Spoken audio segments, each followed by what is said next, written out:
Tudo bem. Já vou chamar o Mandetta e a gente já entra. Só um momento. Já vamos entrar no ar. E até o doutor Mandetta entrar, nós vamos fazendo aquele briefingzinho nosso rápido sobre os financiamentos, tá bom? Como de costume. Nós já estamos ao vivo no Facebook. Kátia Abreu. Oi, minha senadora. Kátia. Oi, Mandetta, meu ministro, tudo bem? Bom te ver. Legal. Você está onde? Em Campo Grande? Eu estou em Campo Grande, dentro da biblioteca do colégio que eu estudei a minha infância, porque aqui é vazio, não está tendo aula. É o Colégio Dom Bosco. Esse padre que está aqui atrás é o Dom Bosco. Eu estou dentro da biblioteca do Dom Bosco. Essa luz está muito forte, daí não? Daí vem a sua boa formação, sua ótima formação. Bom, nós já estamos ao vivo, ministro Mandetta. O Tocantins está nos acompanhando, fizemos uma grande campanha usando o seu nome, que o senhor estaria presente, e foi uma receptividade enorme. O senhor é muito querido, muito admirado em todo o Brasil, e aqui no Tocantins não é diferente. As pessoas receberam o convite muito bem, e todos da nossa equipe aqui, da nossa comissão. Então, eu dou boas-vindas àqueles que estão nos acompanhando neste momento, já é a nossa 6ª reunião da nossa comissão. Vou fazer um breve histórico aqui para o doutor Mandetta. Ministro, em Brasília, o Congresso Nacional criou uma comissão que chama Covid Nacional. É mista, tem deputados e tem senadores. O senador Confúcio Moura, de Rondônia, é o presidente, e o deputado Francisco Júnior é o relator. E eu achei por bem nós também criarmos a nossa comissão no Tocantins. E convidamos, aí com uma ideia dos 11 parlamentares, dos deputados federais, da maioria dos deputados federais e senadores, para que a gente pudesse também ficar mais perto das pessoas, mais presente. Não bastava para a bancada só votar, aprovar os recursos e cruzar os braços. Nós estamos acompanhando, para e passo, não é no sentido de perseguir e nem de atacar ninguém. Nós só queremos cumprir com a nossa obrigação, que é fiscalizar a execução orçamentária dos recursos. Aqui para o Tocantins, doutor Mandetta, nós já aprovamos até agora, exatamente 850 milhões de reais para o governo do Estado, certo? Isso contando, inclusive, os recursos que foram suspensos pelas dívidas. Se tirar esse pedaço, nós temos 732 milhões à disposição com dinheiro vivo.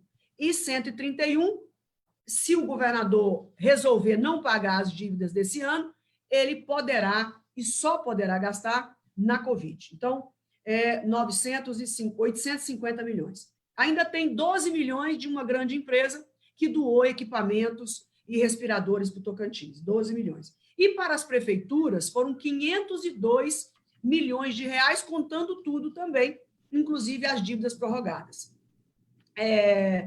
E com emendas e tudo mais 200 milhões. Então, só agora, essa semana, eu consegui, graças a Deus, liberar mais 50 milhões, só da minha autoria, 50 milhões de emendas extras, só para o custeio da Covid. Eu estou distribuindo com os 139 municípios, sem olhar a quem.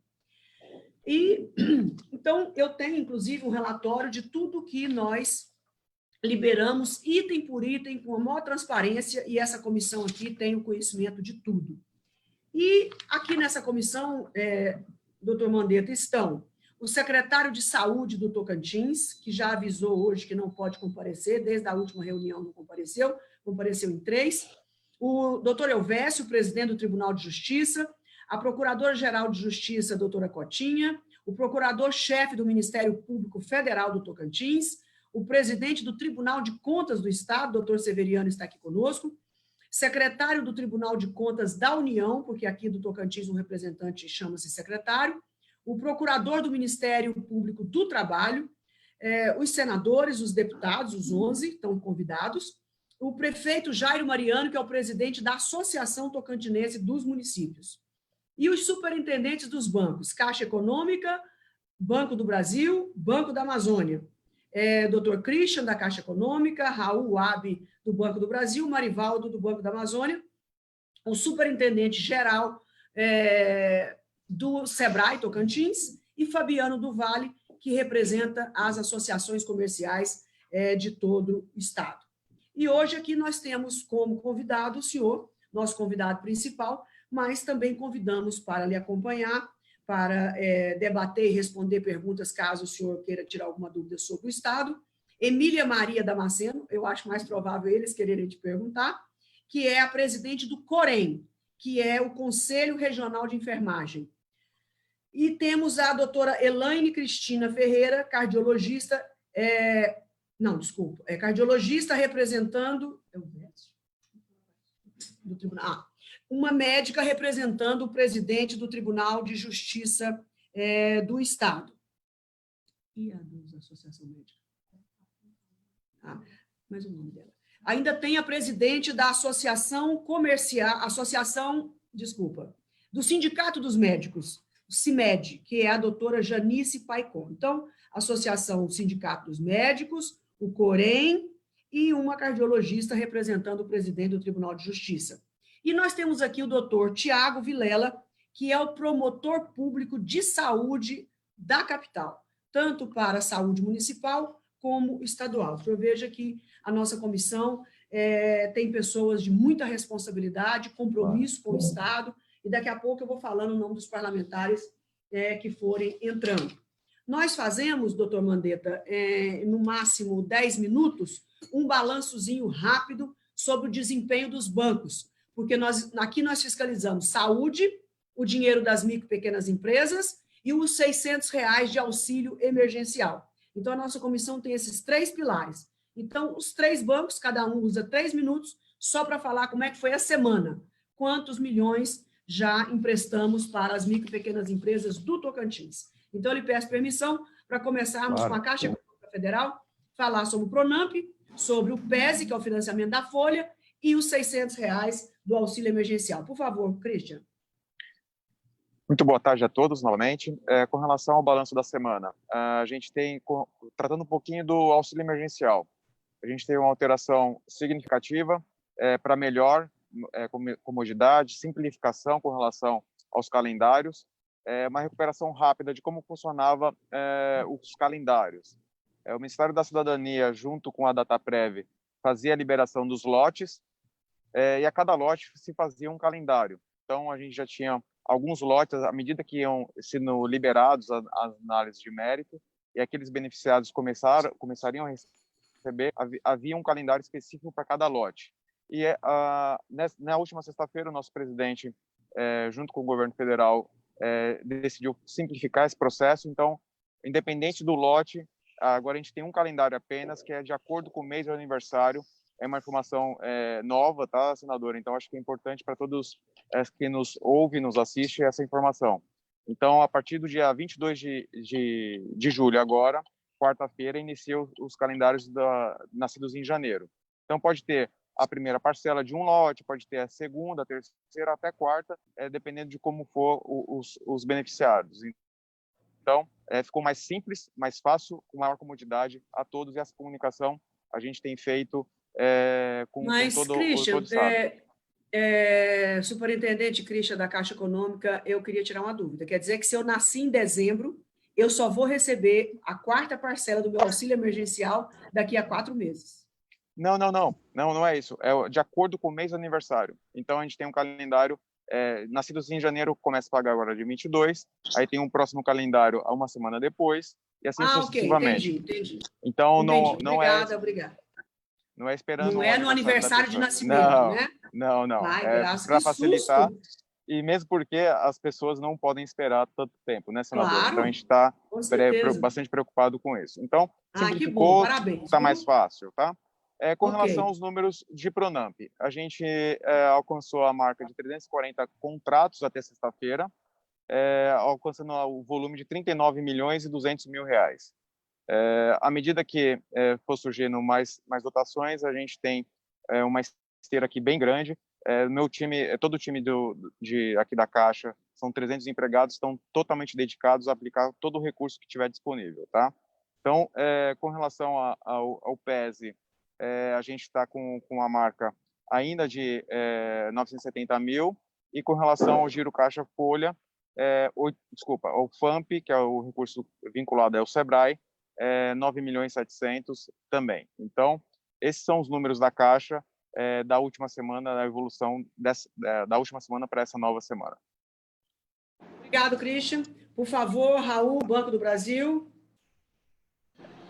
Boa tarde, senadora. Boa tarde, Mandetta. Boa tarde, demais líderes aqui presentes neste fórum importantíssimo do Tocantins.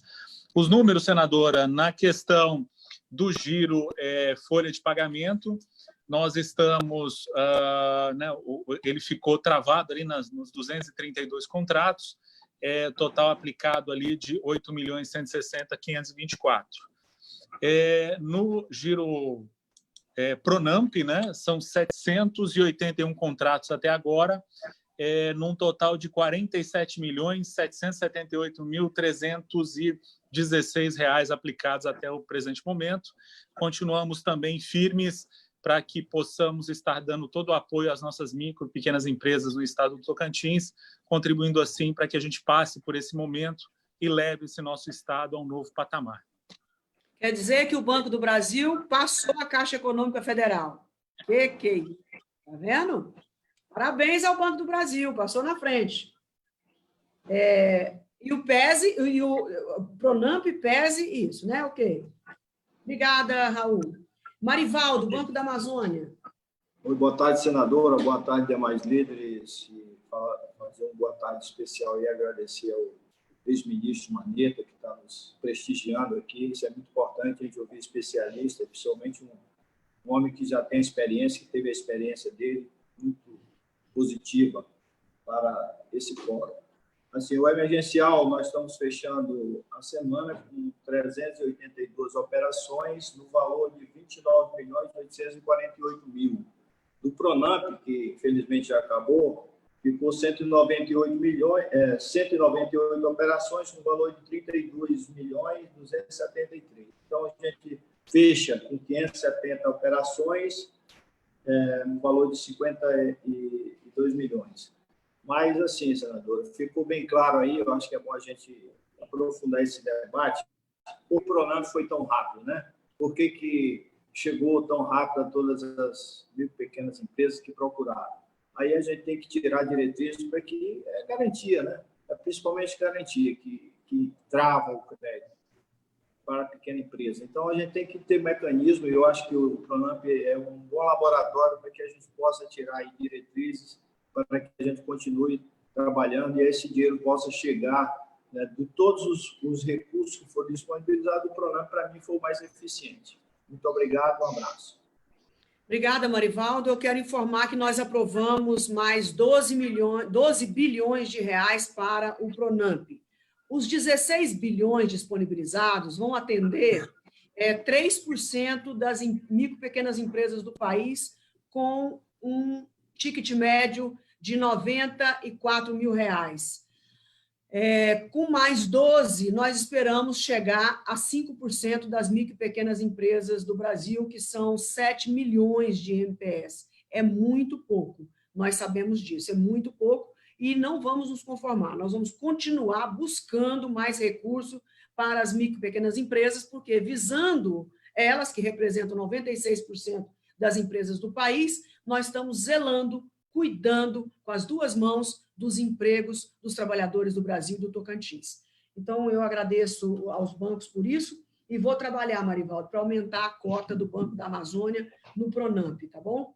Assim que for tudo normatizado, porque foi dividido esse dinheiro entre as pessoas, entre os bancos. Então, muito obrigada. Vamos começar a nossa reunião. Ao final, o Moisés vai fazer o percentual de empresas atendidas no Tocantins, e o Fabiano vai fazer as suas considerações. Ministro Mandetta, a nossa reunião dura em torno de 1h30, normalmente, e o tempo é bem cronometrado para que todos possam falar. Claro que o senhor terá um tempo especial, e, mais uma vez, obrigada por sua participação. E eu lhe pergunto, tem o Corém e o Sindicato dos Médicos para falar aqui no dia de hoje, e o nosso promotor da saúde. O senhor prefere primeiro ouvi-los ou o senhor prefere já fazer a sua manifestação para depois eles fazerem as suas dúvidas? O que o senhor prefere? Acho melhor a gente ouvi-los, porque daí dá chance de eu aprender. Isso, Né? tá bom, Quem ministro. fala por último bebe água limpa. A sua grandeza é justamente a sua humildade. Esse é o seu maior trunfo. Então, eu vou passar a palavra para a doutora Emília Maria Damasceno Reis, presidente do Conselho Regional de Enfermagem. Por 10 minutos, doutora Emília. Antes de terminar os 10 minutos, quando estiver faltando 2 minutos, eu aviso você para encerrar a sua manifestação. Mas isso não impede que, posteriormente, nas perguntas dos participantes, a senhora não possa voltar a falar e ter essa oportunidade, e até mesmo para fazer questionamentos a quem quer que seja. Então, por favor, 10 minutos, doutora. Emília. Abre o seu som, doutora Emília. Abre o seu som. Aí, prontinho. Ok. Seja bem-vinda. Muito obrigada por ter aceito o nosso convite. Vamos lá. Muito obrigada, senadora Cátia Abreu. Boa tarde, doutor Mandetta. Boa tarde a todos que estão nos assistindo. Eu sou enfermeira, trabalho no Hospital Público do Estado do Tocantins, conheço bem a realidade local e vejo que o nosso maior desafio hoje está relacionado à testagem. O número de casos no Tocantins tem aumentado, né, devido também a essa questão da testagem. A partir do momento que começou a ter testagem, a gente observou que os números também começaram a subir.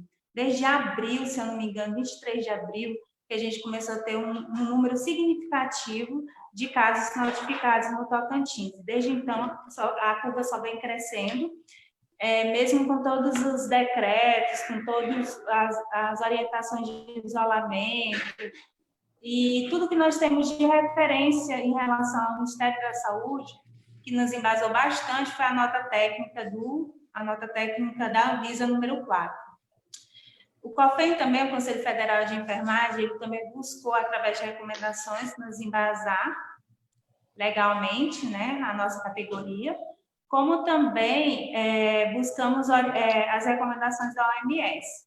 Mas hoje nós temos o observatório do COFEN, que é onde é notificado todos os casos de afastamentos profissionais, e a cada dia mais a gente observa que existe uma subnotificação. Mas essa subnotificação de notificação de profissionais da enfermagem no observatório é também por conta da falta, como eu já falei, da testagem. Muitos profissionais, para eles serem, que tiveram caso, que vieram a ter contato com pacientes ou com outros profissionais que positivaram, não estão sendo afastados, e isso dificulta muito.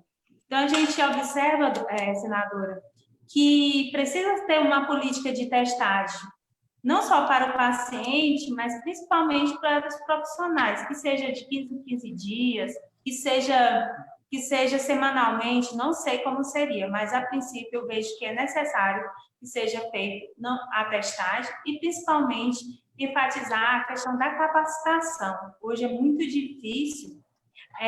O que a gente observa muito de reclamações e demanda é que o profissional ele é lotado numa ala, né, para atender esse paciente com Covid, e ele não foi capacitado, não teve um treinamento prévio. E muitas pessoas têm essa dificuldade no manejo, porque é uma coisa nova, a sintomatologia é nova. Então, a cada dia, a gente vai descobrindo que um apresentou só a diarreia, outro não teve febre, mas teve dor de cabeça. Então, são coisas que fica muito no subjetivo, fica muito pessoal, né? Então, eu aproveito para agradecer o ex-ministro Mandetta pelo tempo que passou no Ministério da Saúde, porque ele nos ajudou bastante. Não só o Conselho Federal, mas embasou muitos profissionais da saúde e trouxe para a categoria, e eu digo isso porque eu ouço muitos profissionais, que ele trouxe a parte técnica, e a gente precisa de pessoas técnicas nesse momento. Então, quando eu não sei algo, eu procuro uma pessoa técnica para me orientar e me embasar. Então, o Conselho de Enfermagem, atualmente, nós estamos com quase 19 mil. Houve um aumento das inscrições, né, porque também houve uma procura por profissionais para atuar nos setores de Covid, mas a gente percebeu também que esses profissionais eles não tiveram treinamento e também nunca atuaram. E isso dificulta também, porque um paciente que chega a ser internado, ele já está numa condição semi-intensiva. Muitas vezes já está num estado mais crítico, então ele requer uma observação, um cuidado mais técnico. E isso aqui não teve processo seletivo. Acabou que os profissionais que estão chegando para atuar nos hospitais, eles não foram contratados, às vezes, como primeiro emprego. Isso gera uma insegurança, tanto para o profissional como para o paciente que vai ser assistido por ele.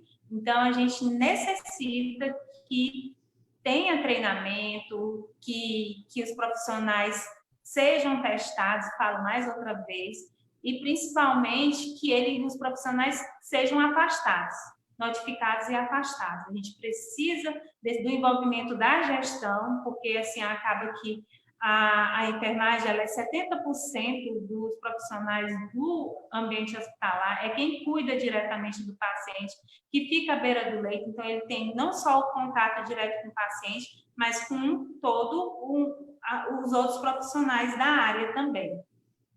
Nos preocupa a questão, e todo dia muda, né, senadora? Todo dia está mudando as orientações, as recomendações, e o que a gente observou também aqui no Tocantins foi a falta de EPIs. Tivemos, no início da pandemia, falta de máscaras, de capote, falta de capote, mas, assim, o que mais chamou a atenção foi a falta de máscaras cirúrgicas e também N95. Agora, a gente já tem uma certa... não aparece mais essa demanda para a gente. Acredito que já esteja sido sanada. A gente entrou com a ação civil pública no Ministério Público Estadual e também no Ministério do Trabalho para garantir. Nós já tivemos 2 óbitos de profissionais de enfermagem aqui no Tocantins, uma enfermeira que faleceu sábado e uma técnica de enfermagem que já era aposentada, mas acabou vindo a óbito por conta do Covid. Eu acho que é isso. E a questão que está faltando o SWAB, né? Às vezes, o teste rápido ele não é o melhor para fazer o diagnóstico. Então, isso também acaba dificultando o diagnóstico do Covid. Obrigada. Obrigada, Emília. Aproveitar que faltam 2 minutos, uma pergunta. Quantas vezes os profissionais de saúde do Estado foram testados? Passaram por testes da Covid? Então, a política da testagem, ele precisa, hoje é assim, o profissional ele precisa ter contato com caso suspeito ou confirmado para ser testado. Não existe uma política interna, né, um protocolo interno para que esse profissional ele faça esse teste regularmente. Hoje, para ele fazer o teste, ele precisa apresentar sintomatologia e ter contato com algum caso suspeito ou confirmado. Aí, só depois disso é que ele vai ser notificado e acompanhado pelo Núcleo de Segurança do Trabalho e ser testado. Obrigada, doutora Emília. Muito obrigada mais uma vez. Eu passo a palavra para a doutora Janice Paicon, presidente do Sindicato dos Médicos do Tocantins. Obrigada, doutora Janice, pela sua presença aqui conosco. O Conselho Regional de Medicina não quis participar, também não quis mandar representantes, é um direito que tem, eu acho uma judiação, eles poderiam estar aqui para que a gente possa colaborar e ver os problemas que nós estamos passando, mas não quiseram falar nem ao telefone, só quiseram falar por e-mail, uma resposta muito curta, de que não participaria o presidente e nenhum dos diretores. Mas a doutora Janice, ao contrário, se prontificou imediatamente em vir participar dessa audiência pública. Muito obrigada. A senhora tem a palavra por 10 minutos. Quando fizerem 8, eu aviso a finalização. Obrigada, senadora, né? Obrigada pelo espaço, é sempre bom estar discutindo, a gente faz isso com discussão. Queria agradecer ao nosso ex-ministro Mandetta, né? Meu colega, e, assim, falar que a situação no Tocantins é cada vez crescente dos casos e que a gente já esperava por isso. Várias vezes fomos à secretaria, avisamos do que ia acontecer e a secretaria não nos deu ouvido, né? Em questão em que a Emília falou sobre a testagem dos profissionais, nós oficiamos a secretaria por várias vezes, solicitamos que fizesse a testagem dos profissionais. A gente sabe que o Tocantins é um dos índices mais altos hoje de profissionais infectados. A secretaria não nos respondeu e também não efetivou isso, a testagem desses profissionais. E, assim, chegamos a entrar judicialmente com o pedido, mas, infelizmente, nós tivemos negado pelo juiz e ele justificou dizendo que seria um gasto a mais para a saúde nesse período de pandemia, a testagem dos profissionais. Infelizmente, a gente ouviu isso, né? E, assim, hoje nós temos vários colegas que estão na UTI, colegas que estão na iminência estão contaminados trabalhando sem saber que estão contaminados, porque principalmente dentro do Hospital de Araguaína, onde a gente teve o maior índice, nós tivemos a parte do covidário misturado com a outra parte da enfermaria. Os profissionais que estavam assistindo não foram profissionais assim, pela secretaria, eles não foram treinados para poder fazer esse atendimento e foram simplesmente sendo jogados lá. Infelizmente, a realidade nossa é essa e foi crescente dessa forma. Por isso, pelo descaso, começou primeiro com os profissionais da saúde, que nós não tivemos isso. Tivemos uma medida provisória do governo, onde ela traz um crédito para esses profissionais a mais, um plus no salário, onde não foi efetuado, e também onde ela não fala quem são os profissionais que vão receber por isso. Fala que tem que ser exclusivamente dos profissionais que atende exclusivamente no covidário. Então, assim, a gente fica a pergunta, onde estão os profissionais que fazem a triagem, desde o atendente e desde o especialista que faz a triagem, que vai para o covidário. Então, assim, a pergunta que a gente faz e que está aí o Estado sem nos responder isso. Em relação ao atendimento que está acontecendo com os pacientes, e a gente vê isso como um caso bastante grave, porque o paciente sai da UPA, quando ele tem os primeiros sintomas, ele vai na UPA, de lá ele é encaminhado para um posto de saúde próximo à sua casa, e ele já tem que fazer todo esse trajeto, ele está com todos os sintomas de Covid. Ele retorna depois para a UPA de novo, porque ele não conseguiu o atendimento no seu posto de saúde, ele retorna para a UPA.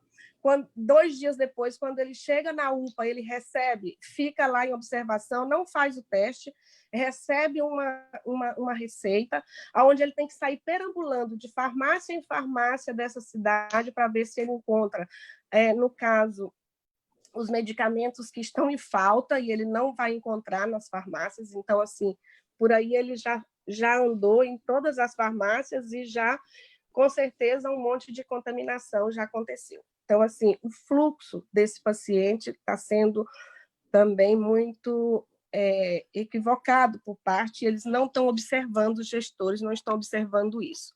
Então, isso nos preocupa muito. É um caso que vai acontecer e que vai ser cada vez mais crescente em relação a isso. E a gente espera muito que até a ajuda da senadora para que esses profissionais eles sejam testados. A última notícia que a gente tem é que o Tribunal de Justiça angariou um recurso e queria testar esses profissionais de saúde.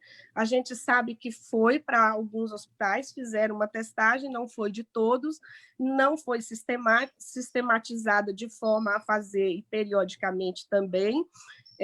Aí eu gostaria da pergunta e da resposta do nosso ex-ministro sobre em relação a essas testagens e a periodicidade disso e a importância disso, que falasse no momento em que nós estamos aqui nessa live com várias pessoas que têm influência e pode nos ajudar junto a essa comissão de gestor que está aí à frente dessa pandemia.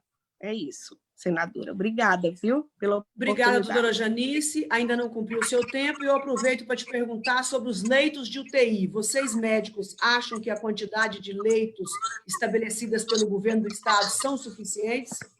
Não são suficientes. A gente já vem falando há tempo que isso não vai ser suficiente, porque nosso pico agora é que está aumentando, e a gente sabe que os decretos estão aí, estão liberando, né? Os órgãos públicos estão liberando os locais públicos, abertura de todos os lugares, e a gente sabe que agora no Tocantins, como nós fomos o último estado, nós somos os últimos estados também, mas acontece que os gestores estão acompanhando a abertura dos primeiros estados que tiveram o problema e estão acompanhando. Então, a abertura ela é muito precoce. E, com isso, a gente tem certeza que vai aumentar e que vai haver mais necessidade de leitos de UTI. Certo. Muito obrigada, doutora Janice. Daqui a pouco o doutor Mandetta vai lhe responder às suas perguntas. Obrigada. Vou passar a palavra para o doutor Tiago, que é o promotor na área de saúde. Boa tarde a todos. Boa tarde, doutor Luiz Henrique Mandetta. É um prazer estar com o senhor aqui. Quero parabenizá-lo pelo ótimo trabalho prestado no Ministério da Saúde. Eu concordo totalmente com a fala da enfermeira e da médica que falaram antes de mim. Realmente, a falta de testagem ocorre no estado do Tocantins.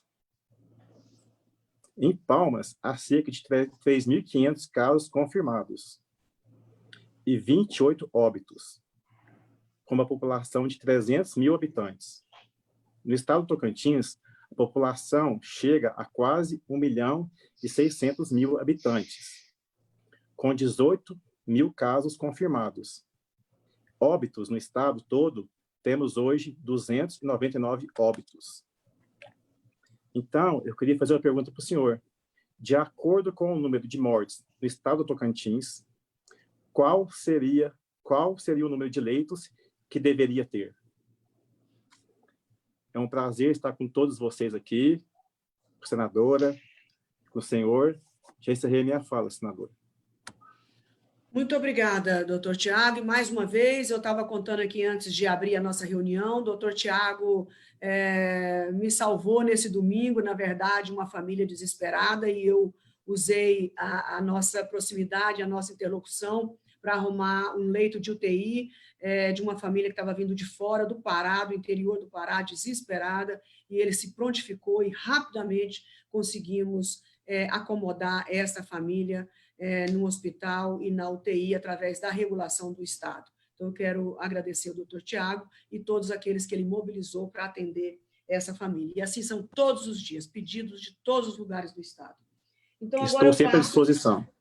Obrigada. Eu passo a palavra para o nosso convidado especial, nosso convidado de honra, Luiz Henrique Mandetta, que foi deputado federal, foi um grande deputado federal, foi deputado comigo ainda na época, quando eu lá estava, que era uma alegria também trabalhar com você e na Câmara dos Deputados, eu tive muita honra e privilégio em ser deputada federal, e ele sempre foi um deputado de destaque, sempre um profissional de primeira linha, um profissional com espírito público, um deputado da bancada da saúde, um dos mais ativos, e não foi diferente no Ministério da Saúde. Nos orgulhou a todos os seus amigos de longa data, seus amigos antigos, orgulhou todo o estado de Mato Grosso do Sul, que ele já foi prefeito em Mato Grosso do Sul, e orgulhou o Brasil, que não o conhecia, e hoje é uma das pessoas mais conhecidas em todo o país, justamente pela sua capacidade técnica, pela sua humildade, pelo seu profissionalismo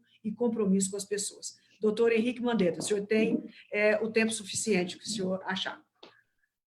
Obrigado, senadora Cátia Abreu. Hoje é dia do amigo, então tudo que ela falou aí, ela é suspeita, viu, gente? Vocês não levam isso muito em consideração, não.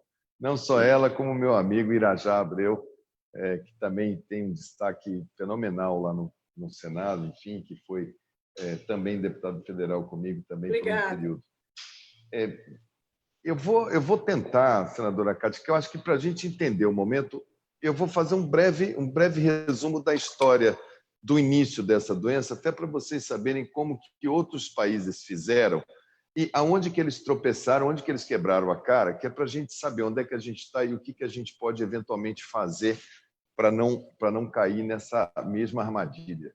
Essa doença ela começou, como todos vocês sabem, com a China anunciando para o mundo que tinha lá um vírus novo, colocou esse nome, Corona-19, e a doença Covid, enfim, colocou-se o CID. A Organização Mundial da Saúde referendou o trabalho do chinês e a China apresentou para o mundo dizendo que era um vírus que, se você fizesse a testagem e identificasse o paciente, você, isolando esse paciente e os contactantes dele, o vírus já não propagava mais. Seria passível de você controlar com vigilância, testagem e isolamento. E assim eles fizeram na cidade de Wuhan. Acho que todo mundo deve lembrar daquele cerco a Wuhan, aquela primeira vez que a gente ouviu falar de quarentena. No século XX, a quarentena foi usada no Brasil na gripe espanhola, depois nunca mais, tem 100 e poucos anos, para os seres humanos. Aí, na parte da pecuária, a gente já ouviu falar bastante de quarentena, quando o Brasil lutava para ficar livre da febre aftosa. A gente tinha aquela história de sacrificar o gado e colocar uma determinada região em quarentena, né? Quarentena sanitária. Mas para seres humanos, realmente, a quarentena, a última vez que usamos foi na gripe espanhola. E aquilo pegou todo mundo de surpresa. Quer dizer, como que pode, em pleno século XXI, a gente ter uma doença infecciosa? Nós pouco sabemos de como que ela se comporta no organismo das pessoas. Nós vimos a China fazer um hospital que parecia mais uma propaganda do regime chinês do que qualquer coisa. Eram máquinas trabalhando 24 horas por dia e todos nós nos ficávamos abismados. A China ergueu um hospital de 1.000 leitos em 10 dias ou em 15 dias. Todos vocês devem lembrar daquela fase. E ela dizia para o mundo, teste, bloqueia, que vocês conseguem segurar. E nós ficamos observando, porque se assim fosse, o vírus não iria se espalhar por toda a Península Asiática. E a China mostrou os números. Wuhan, que eu acho que serviu essa epidemia para a gente saber que existia uma cidade chamada Wuhan. Eu nunca tinha ouvido falar de uma cidade chamada Wuhan, que tinha 12 milhões de habitantes lá na China. Eu falei, bom, se o Wuhan ficou desse jeito, Pequim vai ser um estrago, né? Pequim tem 26 milhões de habitantes. Mas, de repente, Pequim, eles falaram que não chegaram a 1.000 óbitos. As cidades da China, a China tem uma população de 1 bilhão e 600 milhões de chineses, o território da China é quase do tamanho do Brasil, a China tem 30% desse território que não mora gente, que é o deserto de Gobi, aquelas montanhas geladas. Então, você pega 1 bilhão e 600 milhões de pessoas e coloca num território igual ao Brasil e tira 30% do nosso território. Ou seja, ela é uma doença de alto contato físico. A sociedade chinesa é de alto contato. Você vai no cinema, é lotado, o restaurante é lotado, o ônibus é lotado, a rua é lotada, entra multidão para tudo que é lado. E ela mostrou que ela controlou aquela doença. Ela falou, eu tive 80 mil casos, 80 mil. Acabou, não teve mais. Na Península Asiática, a Coreia do Sul falou, eu controlei fazendo testes e controlando. Tá. A gente, então, se preparou, o mundo ocidental, o Brasil, quando eu estava ministro, a gente seguia muito o sistema de saúde da Inglaterra. Os ingleses têm um histórico de ser muito precisos nessas doenças infecciosas. E preparamos a nossa vigilância, ficamos em portos, aeroportos, compramos as testagens, vamos identificar os primeiros casos e vamos bloquear. Tivemos o primeiro em São Paulo, conseguimos bloquear, mas logo no primeiro caso a gente notou o seguinte, ele era um brasileiro que chegou da Itália numa sexta-feira, no sábado ele ficou bem, domingo ele recebeu a família dele para almoçar, eram 34 pessoas, na segunda-feira ele teve um mal-estar, na terça-feira o laboratório deu confirmado para coronavírus, na quarta-feira a gente fez a contraprova. Desses 30 que ele chamou para almoçar, no domingo na casa dele, 17 desenvolveram a doença nos outros 14 dias. Aí a gente olhou e falou, não, peraí, esse vírus ele é altamente competente para transmitir, porque de 30, 17 dobraram com a doença, e esses 17, cada um já tinha tido contato com mais 10, com mais 15, com mais 20, vira uma progressão geométrica. E foi exatamente quando a Itália, que foi o primeiro país do Ocidente, falou, olha, vou ter que travar toda a região norte da Itália, o sistema de saúde aqui entrou em colapso. Foi o primeiro país que a gente olhou, antes dela tinha sido o Irã. Mas o Irã, a gente ficou com aquela dúvida, deve ser um embargo comercial, é um país totalitário, religioso, fechado. A Itália não, a Itália foi o primeiro país ocidental com imprensa livre, com todo mundo, com os números oficiais sendo colocados. Da sequência da Itália foi caindo todo mundo. Caiu França, caiu Espanha, caiu Alemanha, caiu Inglaterra. O dia que eu vi as enfermeiras da Inglaterra trabalhando com um saco de lixo amarrado no pescoço, porque a China fechou toda a exportação de material de equipamentos de proteção individual para atender interno, a demanda dela, a China. Então, o mundo que compra 94% desses EPIs, como chamou a atenção a Emília, lá do Sindicato de Enfermagem, 94% é comprado da China, porque ela consegue fazer uma máscara dessa hospitalar a 8 centavos. O Brasil consegue fazer a mesma máscara a 22 centavos. Então, todo mundo foi comprar na China, essa economia de escala. E a China fechou.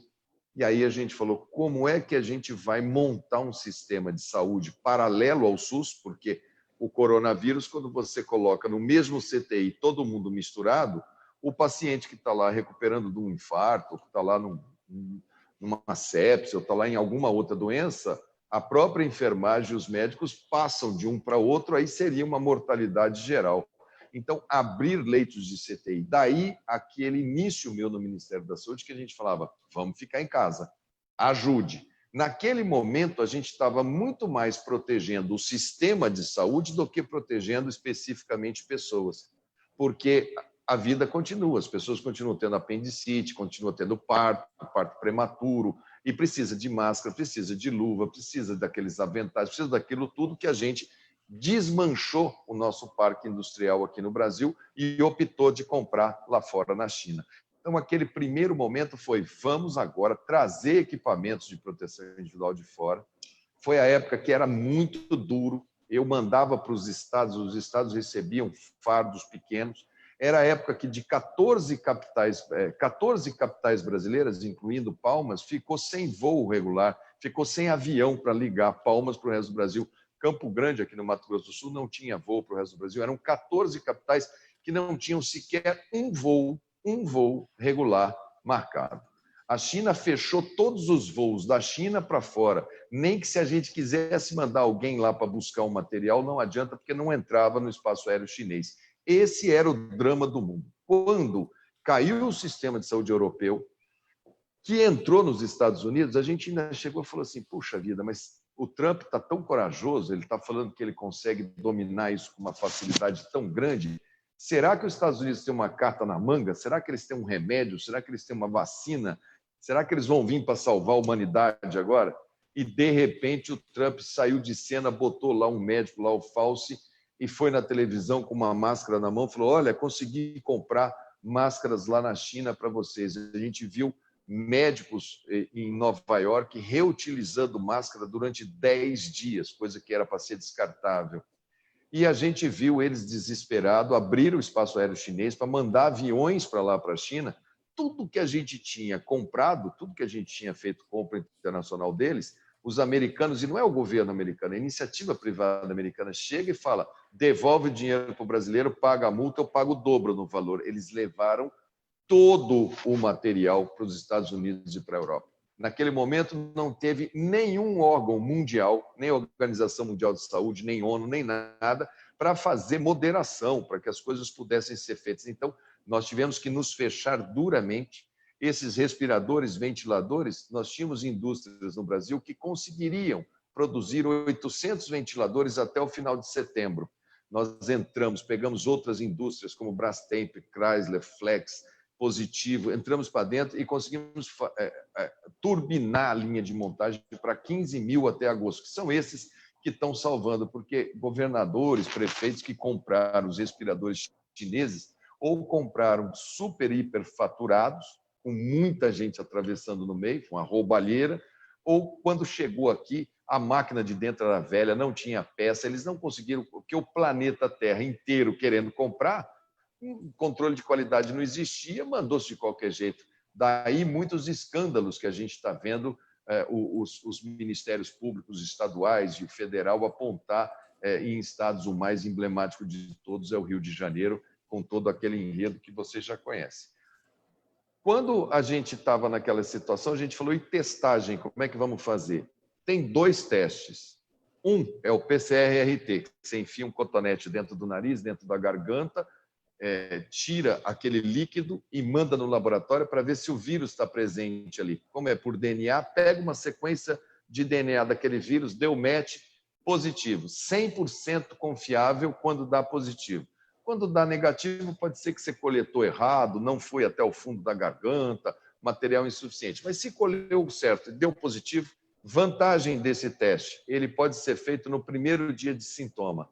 Pô, apresentei uma febre, estou com uma falta de olfato, sei lá, mal-estar, faço aquela testagem, deu positivo, imediatamente eu vou para o isolamento, eu fico resguardado, bloqueio todos os contactantes para ver se eu diminuo a velocidade de contágio para os outros.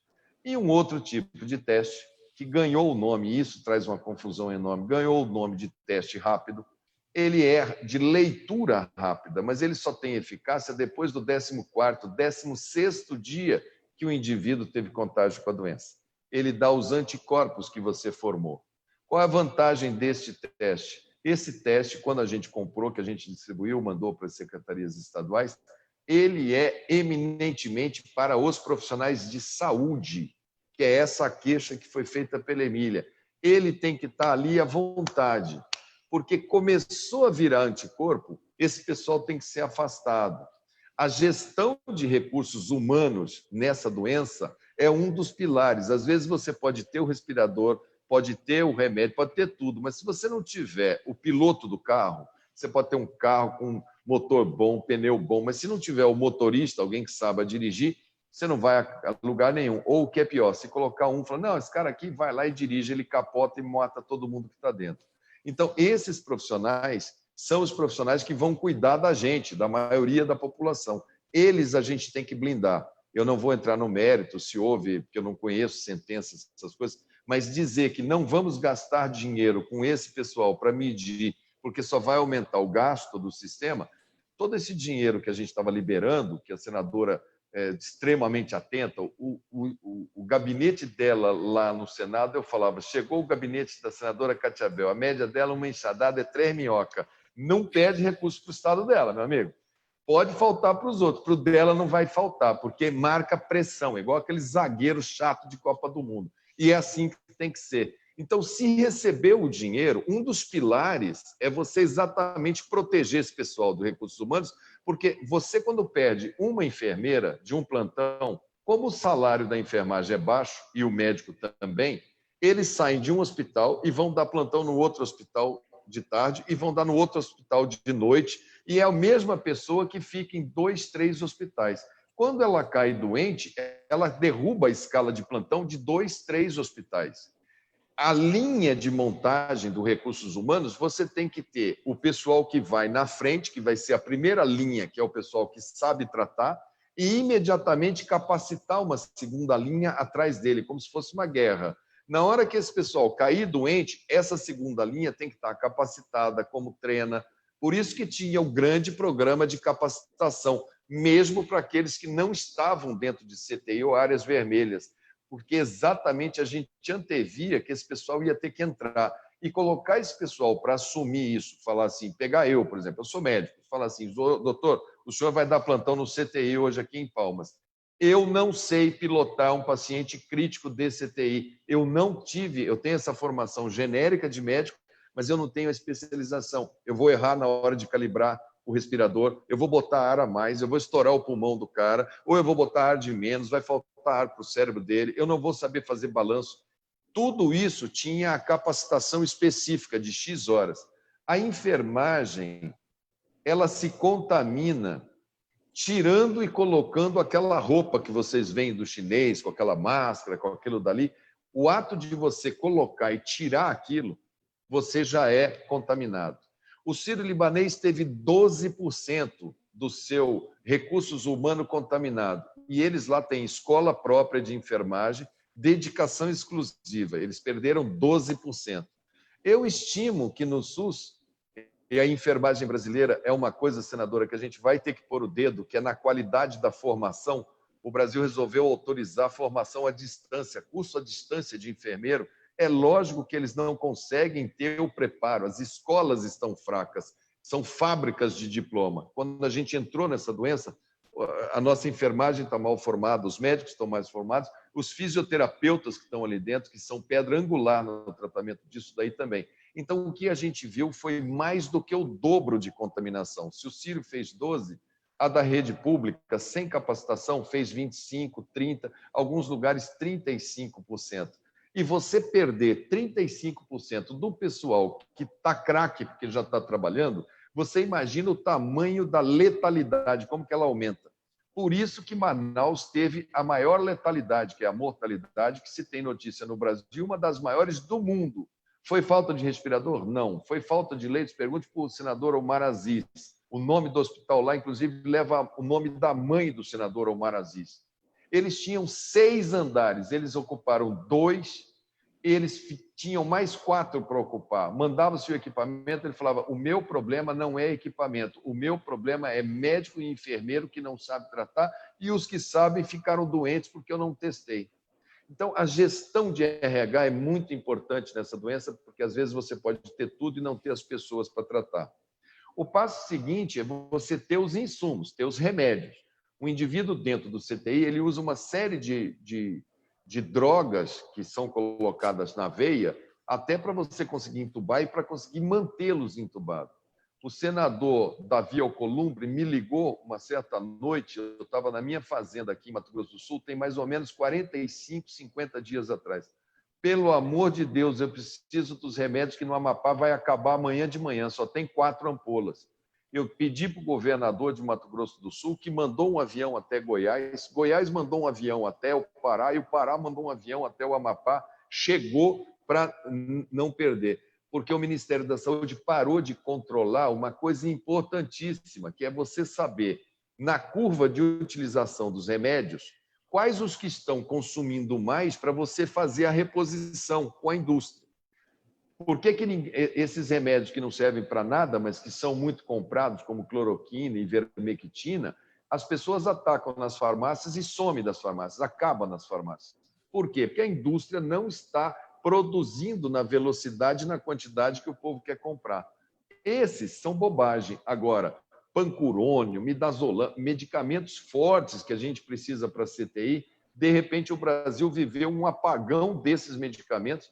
Na sexta-feira agora, e eu liguei lá, falei, olha, corre, não deixa faltar. Na sexta-feira, disse que conseguiram mandar caminhão do Exército pedir emprestado para o Uruguai, porque o Uruguai fez o dever de casa. Foi lá, abasteceu, comprou e fica medindo. Tem muitos poucos casos de doença. O Uruguai emprestou para o Brasil e o caminhão do Exército trouxe para o Brasil por falta total de logística, que é essa coisa. Não, precisa ter um general lá, precisa ter 30 militares, porque eles são bons de logística. Então, o que eu estou querendo dizer com isso? Cuidado, não espere que eles vão fazer as coisas por vocês, porque o que eu estou vendo é que a União saiu da parte de gerenciamento técnico desse programa, e esse programa de coronavírus agora, ninguém na União fala sobre isso, não tem coletiva, ninguém assume nada, e isso caiu no colo, isso vai ficar na conta de governador e prefeito. Prefeito só pensa nas próximas eleições, porque está na boca. É duro para ele tomar medida amarga. E muito governador lava as mãos e fala, passei para os prefeitos, não quero saber de nada. Mandar o dinheiro sem assistência técnica, Kátia, é igualzinho a gente dar dinheiro para agricultor que não sabe o que ele vai fazer com o calcário, que é caríssimo, com a semente, que é caríssima.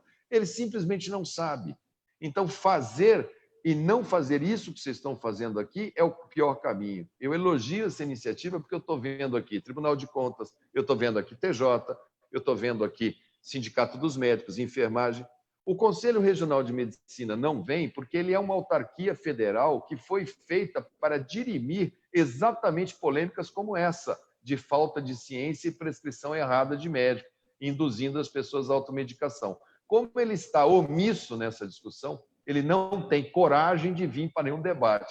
Na verdade, ele não vem por covardia, nada além disso daí. Não tem nada contra mim, ou contra a senhora, ou contra qualquer um dos partícipes. É que deveria ele dar a nota técnica e não deixar as pessoas à mercê dessa politicalha, essa politicagem de baixa categoria de querer politicar a vida das pessoas, o destino das pessoas, que, coitados, compram para os seus pais, para as pessoas na boa fé, e às vezes estão lá cometendo muito mais problemas do que solução. A outra questão que foi levantada pela doutora Janice, lá do Sindicato dos Médicos, eu aqui cumprimento o sindicato, é sobre o paciente vai para cá, o paciente vai para lá. Tem que desenhar um fluxo. Existe o 136, que é telefone. A gente estava já fazendo quase 10 milhões de ligação. Agora eles esvaziaram. A pessoa tem que ter uma informação técnica de um médico, de uma enfermeira de nível superior sobre os sintomas que ele está fazendo e ele tem que ser monitorado. E na cidade, aqui em Campo Grande, por exemplo, foram organizadas vários pontos, que são tendas, aonde você vai, coleta o exame, tem uma telemedicina local e fica monitorado. Tem que ter um fluxo. E quem tem que andar atrás do doente é quem está são, no caso, os profissionais de saúde. Se puder concentrar no lugar a farmácia do medicamento, a coleta do exame e a consulta da atenção primária, ótimo. Esse é o ideal. Agora, mandar o paciente, o senhor sai daqui, pega o seu carro, pega um ônibus, ou vai a pé, vai lá na farmácia, se não tiver naquela, você procura, depois você volta, e você vai em tal lugar, bate um raio-x, volta aqui, faz um hemograma, para ver se eu vou te mandar para lá, para você internar, você faz com que esse indivíduo espalhe esse vírus em 10 lugares diferentes. Aqui, aproveitando que a Caixa Econômica está aqui, na época eu bati duro naquele plano do governo, que ele mandou milhares de pessoas para dentro das agências da Caixa Econômica para fazer o auxílio, e aquilo dali foi numa época que a gente não queria aglomerar, e aglomerou gente do Rio Grande do Sul até o Tocantins, passou para o Roraima, passou para o Amapá. Em todas as capitais, as agências da Caixa serviram naquele momento que a gente queria que as pessoas não fossem, para que fosse. Tinha até churrasquinho na fila da Caixa, tinha gente que vendia lugar na fila da Caixa, porque aquilo dali virou um ponto de uma tábua de salvação. Então, aquilo dali, as agências bancárias, já que estamos com Caixa e Banco do Brasil, procurar, eu sei que é difícil, as pessoas têm dificuldade, mas melhorou já, mas procurar não aglomerar essas pessoas na hora de receber os seus benefícios, porque isso você faz com que uma pessoa transmita para 6. Quando você não aglomera, só o fato de você ter distanciamento, não estou nem falando de isolamento, distanciamento de 2,5 metros e 3, o mínimo, sair de casa o mínimo, você cai de 1 para 6, você cai de 1 para 1, você contamina 1. Você andando e aglomerando contamina 6. Vocês têm uma cidade de 1 milhão de habitantes, Palmas com 300 mil, Araguaína, um estado com 1 milhão. Eu costumo fazer uma conta que é uma conta de padaria, cada sociedade vai de um jeito, mas é uma conta para todo mundo fazer. Eu pego uma população de 1 milhão de habitantes. Eu coloco assim, 50% não vai ter a doença. Por quê? Porque quando 50% tiver anticorpo, os outros 50% não pega mais. Então, vamos dizer que 50% vai ter anticorpo. São 500 mil. Desses 500 mil, 50%, metade vai ter anticorpo sem nem saber que teve a doença. O sintoma é tão desprezível que ele nem lembra se tem. Um belo dia ele faz o exame e fala, ih, já tem um anticorpo. Então, 250 mil não vai nem procurar médico, nem procurar sistema de saúde. Sobra 250 mil.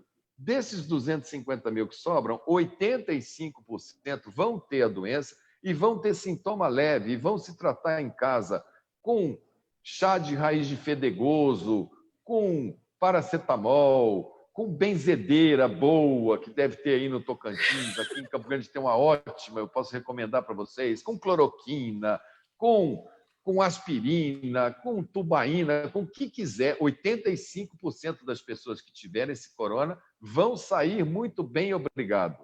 Cada um vai falar que foi o pastor que rezou, enfim, tudo vai acontecer. 15% vão precisar de auxílio hospitalar para respirar.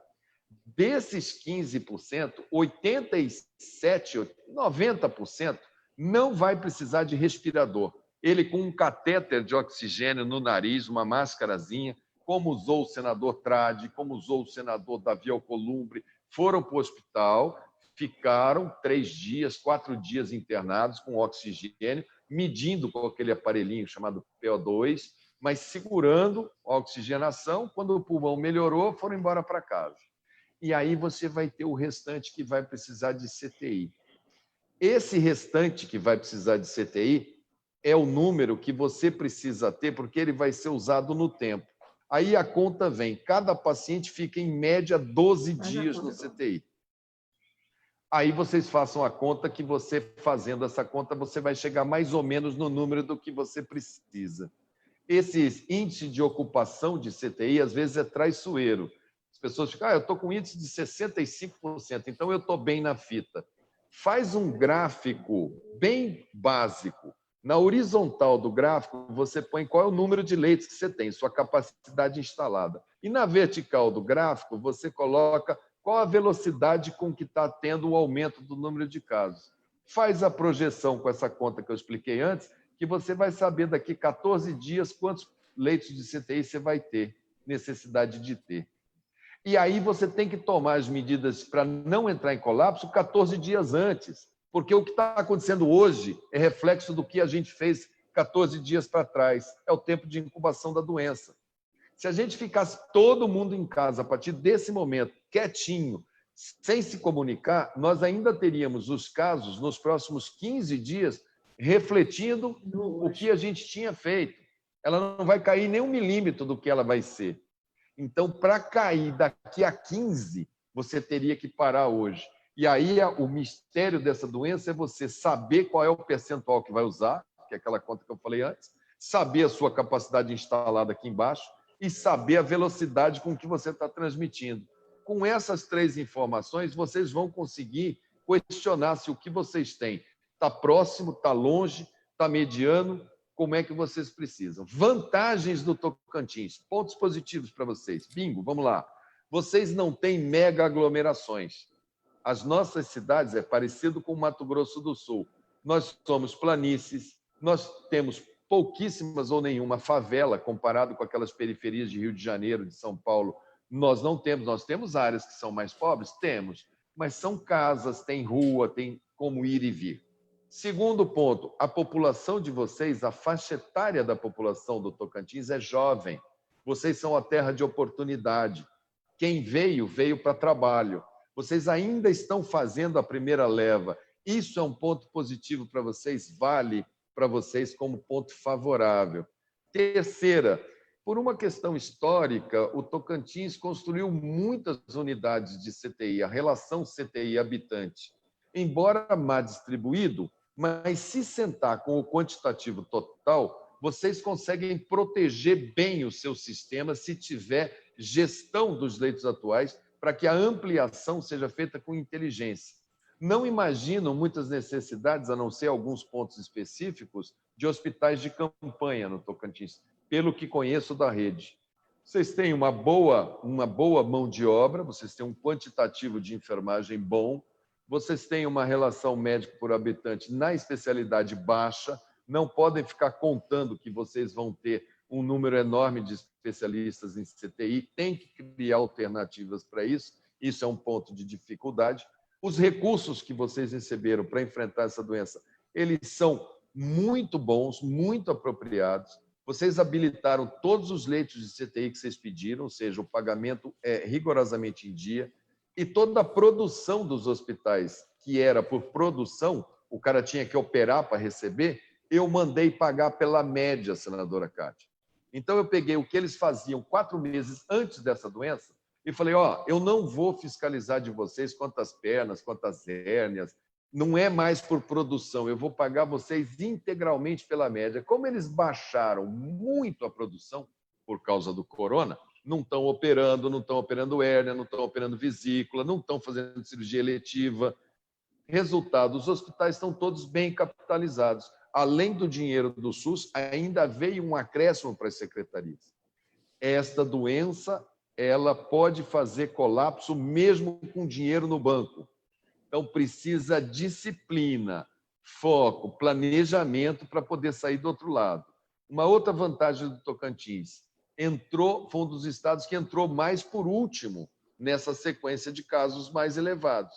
Então, por exemplo, São Paulo, o Amapá, do nosso amigo Davi, ele recebeu tantos aparelhos de CTI que eles têm hoje mais aparelhos do que eles precisam. Se o Ministério da Saúde tivesse com agilidade, ele estaria pegando, por exemplo, São Paulo, que já teve o pico enorme, caiu. São Paulo abriu 7.200 leitos de CTI. Agora eles estão caindo. Toda hora você vê no jornal. São Paulo chegou a 60%. O Rio de Janeiro já teve a sua mortandade, agora está caindo, está desmanchando aqueles hospitais federais. Só para São Paulo, que eu me lembro, Luiz Henrique Mandetta, me lembro da minha época, eu mandei mais de 1.000. Esses equipamentos eles podem ser remanejados para outro estado, porque eles são da União. Além de você ter novos produzindo nas empresas, mas se você precisar para amanhã de manhã, a hora agora é a União pegar e remodelar daqui para lá, de lá para cá. A outra coisa que vocês podem conversar, e a senadora Kátia pode entabular essa conversa, é que nós temos servidores federais. Eu mandei para Manaus, quando a coisa estava feia lá, eu mandei um grupo de 30 médicos, tantos enfermeiros, tantos, para ajudar a reforçar as equipes locais, para aumentar o número de equipes locais. Os CTIs estão todos pagos, a telemedicina pelo Einstein. Então, todo CTI de Tocantins, pelo Ministério da Saúde, tem acesso aos maiores especialistas do Einstein para orientação, trocar informação, mudança de conduta, evoluir, passar visita todo dia de manhã junto, eles no computador, discutindo com a enfermagem e com os médicos, para transferir a inteligência de lá para cá. Vocês têm muitas possibilidades. Acho que o momento é que as pessoas ficam todas assim, falando: como que eu faço? Será que eu faço lockdown ou não faço lockdown? Tranco tudo ou não tranco tudo? Até para você fechar e ter eficácia, não adianta, depois que tiver com a transmissão desordenada, que tiver paciente desordenadamente pegando, você fazer um lockdown. Outro dia o Caiado ligou para mim e falou: resolvi fazer, eu fecho 14 dias e abro 14. Eu falei: eu nunca vi isso em papel nenhum. Eu acho que isso não vai funcionar. Porque se você para 14 para colher os frutos nos outros 14, você para 14. Quando você vai colher o fruto, você põe para andar e depois fecha 14. Então, tem que ter um diálogo com a associação comercial, com as empresas, e falar: nós precisamos sair disso daqui o mais rápido possível. As sociedades que conseguiram se juntar e sair mais rápido, a economia volta mais forte e volta antes das outras. E não acreditem em bruxarias, em duendes, em fadas. Não tem remédio fácil. Se essa cloroquina funcionasse, eu falei para aquela médica que sempre fala, eu falei para o presidente: o senhor deveria se colocar para o Prêmio Nobel de Economia e de Saúde, que o planeta Terra inteiro está procurando. Não é uma coisa só nós sabemos, só nós que temos essa caixinha aqui, só nós que sabemos no mundo. Não existe isso. Vai ter que ter paciência, vai ter que ter garra, vai ter que ter foco. É duro, sim. A minha mãe me liga todo dia para perguntar se vai ter a festa dela de 65 anos de casado, dia 6 de setembro, porque os hotéis estão pagos. Ela todo dia quer que eu fale que vai ter, eu falo: não vai. Ela briga comigo, bate o telefone na minha cara. Tem 4 meses que eu não dou um abraço nela, eu sou família de italiano, eu quero comer macarrão e não posso. Então, gente, está difícil para todo mundo. Só uma pessoa se deu bem nessa Covid. Meu neto Gabriel tem 2 anos, saiu do Rio de Janeiro, que ele morava num apartamento de 100 metros quadrados com o pai e a mãe, veio para a fazenda, conheceu galinha, cavalo, piscina, rolinha, está andando para tudo que é lado, destampou a falar, adora. Esse se deu bem. O resto, essa doença veio para trazer crise para todo mundo. Está todo mundo entristecido com isso. Ninguém é dono da verdade, é todo mundo dono da dúvida, e tem que estar todo mundo um olho na ciência e outro. Por isso que eu estou aqui no meu Colégio Dom Bosco, que tem uma igreja aqui do lado. Eu, acabando essa live aqui, eu já vou lá rezar uma Ave Maria para ver se esse cientista acerta mesmo. É fé em Deus, e prender o fôlego para ver se a gente sai dessa. Então, em linhas gerais, é isso que eu acho que dá um painel aí do que eu podia ajudar vocês, e eu me coloco à disposição aí das perguntas. Poxa vida, muito obrigada. É isso aí, gente. Por isso é tão requisitado, está apoiando, porque ele está de quarentena do trabalho, depois que saiu do Ministério, mas gratuitamente, voluntariamente, ele tem ajudado 3, 4, 5 estados nessa orientação e nessa gestão, com a experiência maravilhosa que nós acabamos de assistir. É incompreensível um homem desta categoria não estar à frente desta pandemia, desta doença horrível que tem levado tantas vidas. Isso não é para qualquer um administrar. Sem desmerecer ninguém, nós não estamos aqui para isso. Mas precisa de gente muito eficiente, ágil e fazer a coisa certa. Fazer o que a ciência nos manda fazer. Muito obrigada, doutor Mandetta, foi maravilhoso. E eu gostaria agora de passar a palavra para a doutora Elaine Ferreira, que é médica, sua colega, e está representando aqui o Tribunal de Justiça do Estado, o doutor Elvésio, que participa sempre conosco e hoje encarregou e está muito bem representado pela doutora Elaine. A senhora tem, por favor, doutora Elaine, 3 minutos para se manifestar. Bom, boa tarde a todos, né? Trago os cumprimentos do doutor Elvésio, da senadora Kátia, que não pôde estar presente, mas estou representando. Parabéns pela belíssima apresentação, doutor Luiz Mandetta. Tenho minha estima, né, pela toda a atuação à frente do Ministério da Saúde, como colega médico, como a parte técnica, como elaborou tão bem. Foi uma perda muito grande no momento que nós estávamos precisando realmente. Mas, bola para frente, o Tribunal de Justiça, nós estamos à disposição, eu coordeno a parte médica, auxiliando na questão da gestão dos servidores e magistrados, auxiliando no que é possível no retorno ao trabalho presencial, e o Tribunal de Justiça, junto com os outros órgãos, Tribunal de Contas, doutor Severiano, nós estamos presentes também durante essa pandemia, na medida do possível, nos que é solicitado. Muito obrigada, doutora Elaine. Eu gostaria de saber se alguém gostaria de se manifestar, de fazer alguma pergunta.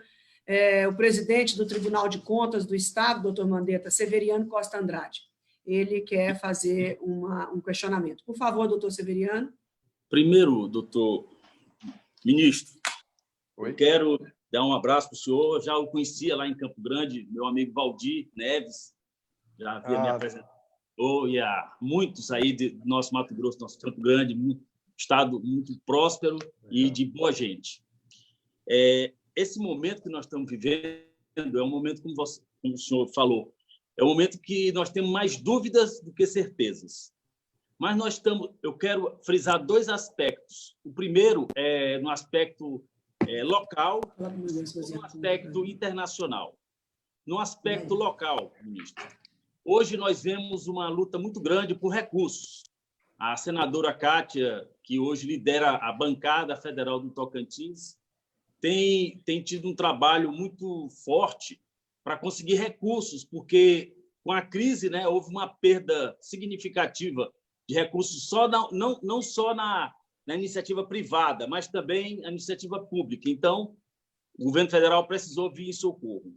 Será que, no momento em que nós vivemos, que fundamentalmente quem hoje lidera o movimento de trabalho junto à doença Covid é o governo do Estado, não seria interessante que os nossos representantes buscassem fazer com que esta curva, porque você vê, aqui no Tocantins, 850 milhões de recursos para o governo do Estado e 502 milhões para os municípios.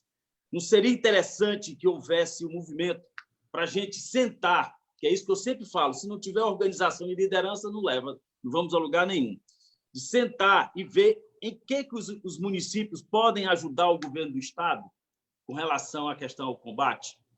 Essa é uma pergunta local, e dizer que nós, órgãos de fiscalização, o Ministério Público e o Tribunal de Contas, e os outros órgãos de fiscalização estamos unidos, acompanhando a aplicação desses recursos.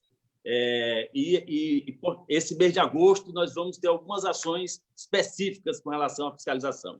E já fomos convidados pela Presidência da República, recebi hoje um ofício, convidando para uma reunião, quinta-feira, para discutirmos exatamente um projeto de fiscalização da aplicação desses recursos. Esse é o primeiro aspecto. O segundo aspecto do cunho internacional é com relação a essas vacinas. Nós estamos vendo aí a China falando de vacina, o Reino Unido falando de vacina e outros mais. Eu queria saber do senhor, que é um estudioso da matéria e tem um conhecimento mais amplo que todos nós, se isso realmente condiz com a verdade, com a realidade, ou é apenas um movimento que pode servir apenas como placebo, no sentido de dar uma esperança maior à população. São esses dois questionamentos que eu faço. Mais algum questionamento para nós fazermos o bloco de 2, 3 perguntas? Ministro Mandetta, eu fiz uma conta rápida aqui, não sei se estou correta, mas para 1,5 milhão de habitantes, fazendo 1 milhão que você fez, de 215% de 250, eu teria 37.500. É isso, doutor Tiago? O senhor fez as contas aí? Isso mesmo, senadora. 37.500 vão precisar de hospital e respirador, não é isso? Isso.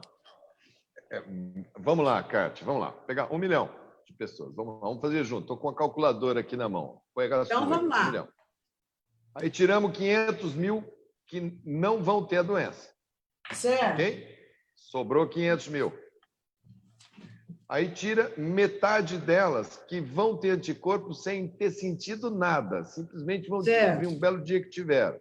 250 mil. Sobrou 250 mil.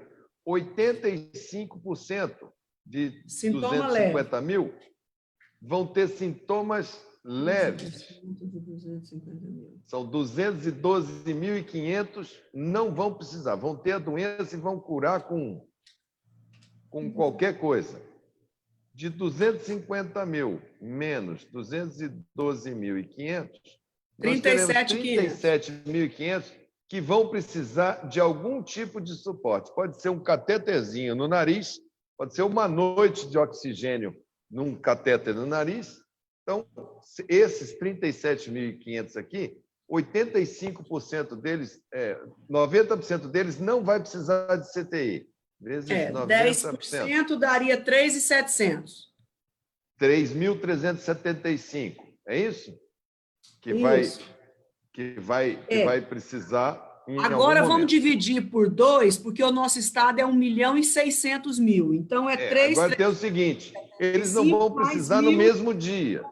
Eles não vão precisar no mesmo dia. Ok? Tem gente que vai ter lá no começo, tem gente que vai ter no ápice e tem gente que vai ter no finzinho. O tempo dessa doença, ela entra na sua cidade, quando ela começa, eu falo sempre que corona é igual você ter um vento forte. Ele começa uma brisa, depois ele começa a aumentar o vento, depois esse vento vira um vendaval, depois chega uma hora que ele vira um ciclone.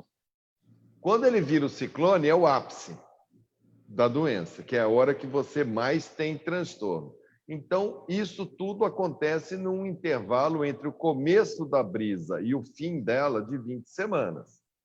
Sendo que você tem entre a semana, mais ou menos, né? Isso é sempre mais ou menos, mas entre a semana 12 e a semana 18, essas 6 semanas de intensidade, de transmissão intensiva ou desordenada, seja o nome que você queira dar. E aí, você fazendo esse cálculo, você vai ver que você tem uma capacidade instalada. Você não quer porque viver ou morrer, Cátia, pelo menos assim que eu penso, isso é desígnio de Deus. Eu faço o possível para não pegar a doença, mas se eu pegar, eu quero ter a chance de lutar pela vida. Eu acho que o que o Estado não pode fazer é não dar a chance do indivíduo lutar pela vida, da minha mãe, da minha tia, de eu ficar com ela do lado de fora do hospital e a pessoa olhar para mim e falar, não tem vaga. Eu vou no juiz, o juiz dá uma ordem judicial, o médico olha e fala, tudo bem, ele quer que desliga quem aqui? porque está tudo lotado. Você chega com dinheiro, você fala, tudo bem, eu vou ter que matar um para entrar quem tem dinheiro. Ou seja, o colapso ele ocorre quando você tem dinheiro, tem ordem judicial, tem carteirinha do plano e simplesmente não tem onde entrar. É esse que a gente não pode deixar, em hipótese nenhuma, ocorrer. Que você tem que ou aumentar muito o teu tempo de CTI, aí você tem que ter mais médico, mais especialista, mas tudo às vezes não consegue, ou diminuir a velocidade com que ela está batendo na sua porta, para ver se você estica um pouquinho ela no tempo e não faça uma semana desordenada, maluca, igual aquela que a gente falou, de alta transmissão, para que você não tenha morte por desassistência. Nova York morreu gente por desassistência. Manaus morreu por desassistência. Pará morreu, Belém do Pará, desassistência. E a gente não precisa que morra por desassistência. A gente tem que dar o atendimento e dar a chance de viver. Essa conta que vocês têm que calibrar de acordo com o andar. Isso muda. Se você vê o número de... Para isso, você tem que ter testagem boa, para você saber qual a velocidade com que o vírus está se multiplicando. Você tem que saber qual é o número de suscetíveis, aí você faz o inquérito. Aí vem coisas muito mais... Aí vem uma série de continhas muito mais técnicas, muito mais rebuscadas para você decidir se você vai andar com a sua sociedade ou se você vai puxar um pouco o freio de mão da sua comunidade, se você aguenta ou não aguenta, né? É isso que, por exemplo, São Paulo, não tenho nada, não sou apoiador político de ninguém nessa história, para mim todo mundo é igual, mas a cidade de São Paulo, que é uma monstruosidade, sofreu pão que o diabo amassou com essa doença, mas não deixou ninguém por desassistência, conseguiu atender todo mundo. Viveu, morreu, foi mal, foi pior, pagou um preço pelas suas favelas, pagou o preço pelo transporte público superlotado, pagou o preço por falta de educação, por falta de saneamento básico, pagou. Mas, bem ou mal, conseguiu atender. E é isso que eu tenho dito para as cidades. Minimizem o máximo o problema, aumentem o máximo as suas possibilidades e montem estruturas para as pessoas poderem ser atendidas. Mas a conta tem outras subcontas. Aqui, ministro, nós estamos com 135 leitos no Tocantins, contando tudo, a maioria são do Estado, e o que o Estado não tinha, alugou de hospitais privados. Eu fiz uma conta rápida, considerando 1 milhão de habitantes, 3.375. Considerando mais 500 mil que o Estado tem em 600... Só que, Kátia, tem uma coisa nessa conta, só para a gente lembrar. Vocês não têm 1 milhão de pessoas concentradas no mesmo lugar. Vocês não têm Palmas com 300 mil.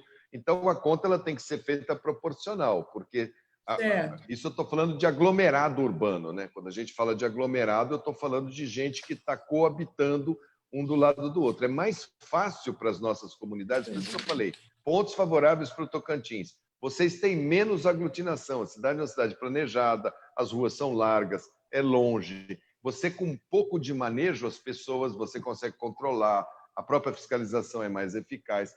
Então, essa conta ela é melhor para vocês do que ela é para 1 milhão de pessoas dentro do Rio de Janeiro, por exemplo. Ministro, em Araguaína, que tem quase 200 mil habitantes, tem mais casos confirmados e mais óbitos do que Palmas. Entrou primeiro lá. Isso não quer dizer que ela vai ser pior que Palmas, pode ser simplesmente que Palmas ainda não atingiu o que Araguaína. Araguaína pode ter pago um preço pelo fato de ser rota de passagem de... Isso mesmo, Belém-Brasília. De Belém-Brasília, né? E ter entrado lá, vindo do Pará e subindo também da região norte e sul.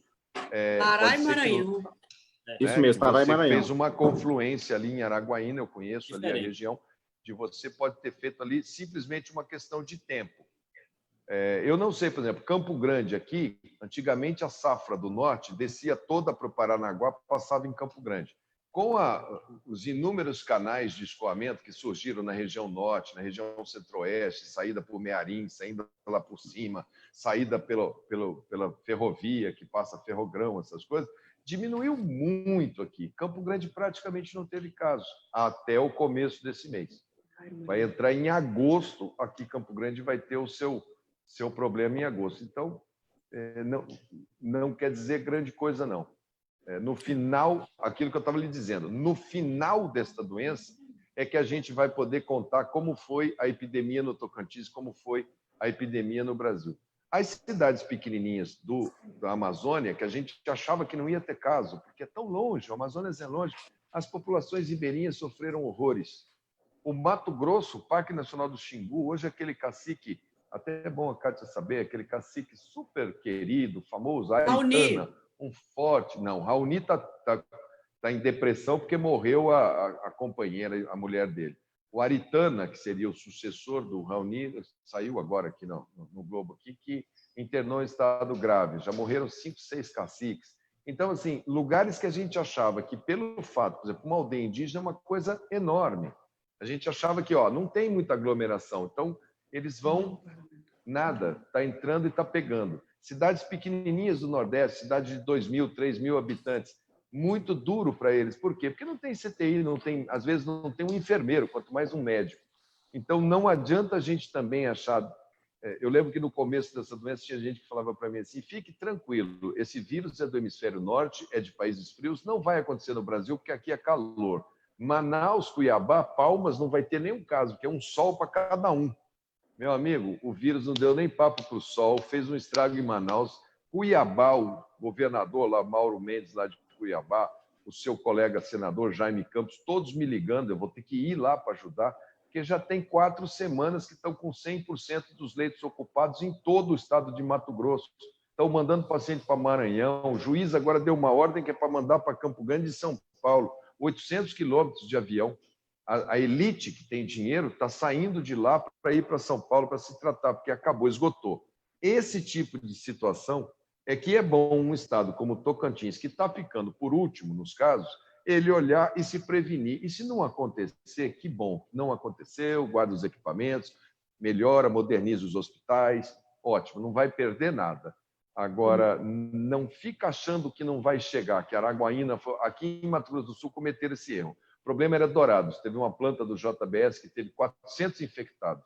Aí, Dourados, hoje, Campo Grande já passou Dourados, Campo Grande vai se tornar o epicentro, Dourados é uma cidade pequenininha, conseguiu meio que se resolver, e aqui está começando. Então, é medir todo dia, 7h30 da manhã e 10 horas da noite, e a doença muda, e ela muda rápido. Ela muda rápido, quando ela bate o vento, se você não cuidar, se você ficar de boca aberta esperando a vida acontecer, começa a ter essas coisas, começa a sair no jornal. Fulano está no centro 24 horas aguardando leite de CTI. O Rio de Janeiro tinha uma fila para CTI. Ora, fila para CTI em coronavírus é sinônimo de estar aguardando para morrer, porque se falta ar, se o problema é falta de oxigênio, como que você pode ficar numa fila? E a morte por asfixia é uma das mortes mais... Não desejo para ninguém. Sou médico, já vi várias. A morte por falta de ar, com lábio roxo, é a pior coisa que tem. Então, isso a gente tem que dar dignidade. As pessoas têm que ter um leito, tem que deitar, a família tem que saber que estão cuidando e tem que preparar. Um dia que eu falei lá, o presidente brigou comigo, eu falei, eu preciso fazer uma normativa sobre funerária, sobre funeral, para disciplinar. Brigou comigo porque disse que eu estava apavorando as pessoas falando de funerária. Manaus não fez. O que aconteceu quando deu o espiral de casos em Manaus? Pegaram um trator e abriram vala. Aquilo sim é fazer grosseria. Tem que arrumar tudo direitinho. Tem que falar, olha, se vai acontecer, então nós vamos ter que ter uma central, tem que ter atestado de óbito, eu tenho que dar cidadania para as pessoas, eu tenho...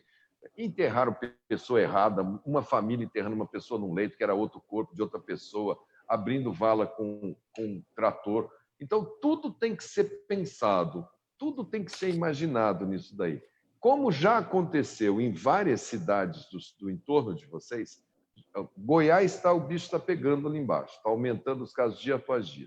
O Pará ali em cima, o Tocantins está no meio. Bahia está conseguindo segurar. Minas não aguenta mais, já abriu, está tendo epidemia franca. Mato Grosso, do lado de cá de vocês, epidemia franca. Vocês estão no coração do Brasil. Né? A hora agora é de vocês tomarem informação de todo mundo e verem com quantos leitos vocês aí tocaram a doença. Tantos. Eu estou com quantos? É melhor distribuir, fazer alguns núcleos no interior, ou eu vou fazer tudo na capital? Essa doença permite translado?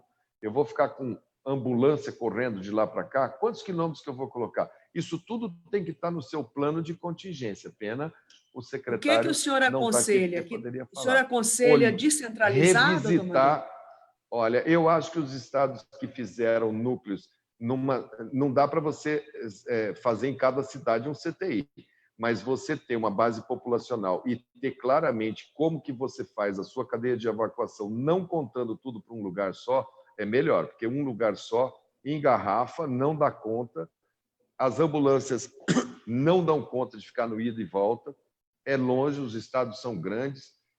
Então, eu acho assim, estados que fizeram um mix, que fizeram bons pontos de apoio e descentralizaram, tiveram o melhor resultado. O Paraná, para mim, é o melhor exemplo de regionalização e preparo com consórcios. Eles é o que fizeram esse plano melhor. Doutor Mandetta, segundo a informação da Secretaria de Saúde, de anteontem, 18/7, dos 135 leitos de UTI, nós estamos com uma ocupação de 71%. É baixo. E tá nos leitos clínicos, nós temos, segundo a Secretaria de Saúde, 311 leitos com 43% de ocupação. Então, eu repito, isso é informação da Secretaria de Saúde. Agora, as perguntas... O que a gente tem que saber, o muito importante é você saber, tá, eu tenho isso hoje, ótimo. Quanto que eu vou ter daqui a um dia, daqui a 4, daqui a 5? Qual é a taxa que eu estou transmitindo e ocupando? Porque uma coisa que nos dá muito conforto hoje, que é esse número que foi dado, puxa, eu tenho uma capacidade ótima. Eu estou com 40% das enfermarias só e eu estou com 50% dos CTIs ocupados. Ótimo. Mas se eu tiver em progressão geométrica a transmissão, eu posso fazer o cálculo e falar daqui a 15 dias, daqui a 20 dias, daqui a 27 dias eu não vou ter leito. Então, eu vou trabalhando com antecedência para não deixar a coisa desandar. Isso é uma foto 3x4 desse momento. Essas coisas mudam. E quando elas mudam nessa doença, elas costumam mudar muito rápido. É muito ligeiro a mudança. Então, se levar nesse patamar, eu sempre tinha colocado para eles que, enquanto você estiver abaixo de 80% de taxa de ocupação, monitore a velocidade de transmissão. Não queira trabalhar com mais de 80% de taxa, porque não vai dar certo. Passou de 90% é desassistência. Tem gente que fala, estamos com 98%. Tem gente que fala assim, não, tá bom, porque tem 2%. 2% significa que um morreu e a moça está limpando para chegar o outro. Isso que significa 2%. E tem 10 para entrar. Ministro, ainda tem os questionamentos do doutor Severiano, presidente do TCU, só para observar se foram respondidos, e muita gente perguntando, e eu vou resumir os temas que perguntaram para não ficar repetitivo. A enfermeira Lorena Dias Monteiro, Aureni Lima, até de Cascavel, no Paraná, a Odilene Lacerda, vice-prefeita de Chapada de Natividade, Mauraci Gomes, de Farias, Érica Santos, do Espírito Santo, esses outros são do Tocantins, Valéria Queiroz, Richard Santiago, de Xambioá. As perguntas se resumem aqui em 3. Primeiro, o senhor já falou a respeito, mas apenas em consideração a eles. Os testes, todo mundo muito ansioso com a testagem, principalmente de profissionais. Muita gente angustiada com o hospital de campanha, porque isso foi feito muita fala na televisão. Por que o Tocantins, que já tem 17 mil casos, não tem um hospital de campanha ainda? Então, teste, hospital de campanha. E uma pergunta que também eu faço ela minha, que é sobre o retorno às aulas.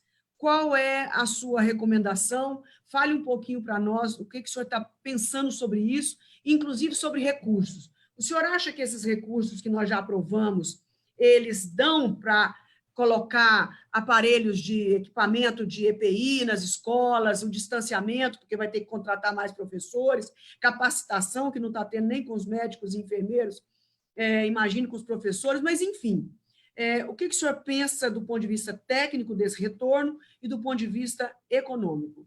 E os questionamentos do doutor Severiano, e mais alguém quer fazer mais alguma pergunta para ele já responder e nós caminharmos para o fim? Ok, então, doutor Mandetta. Então, vamos lá.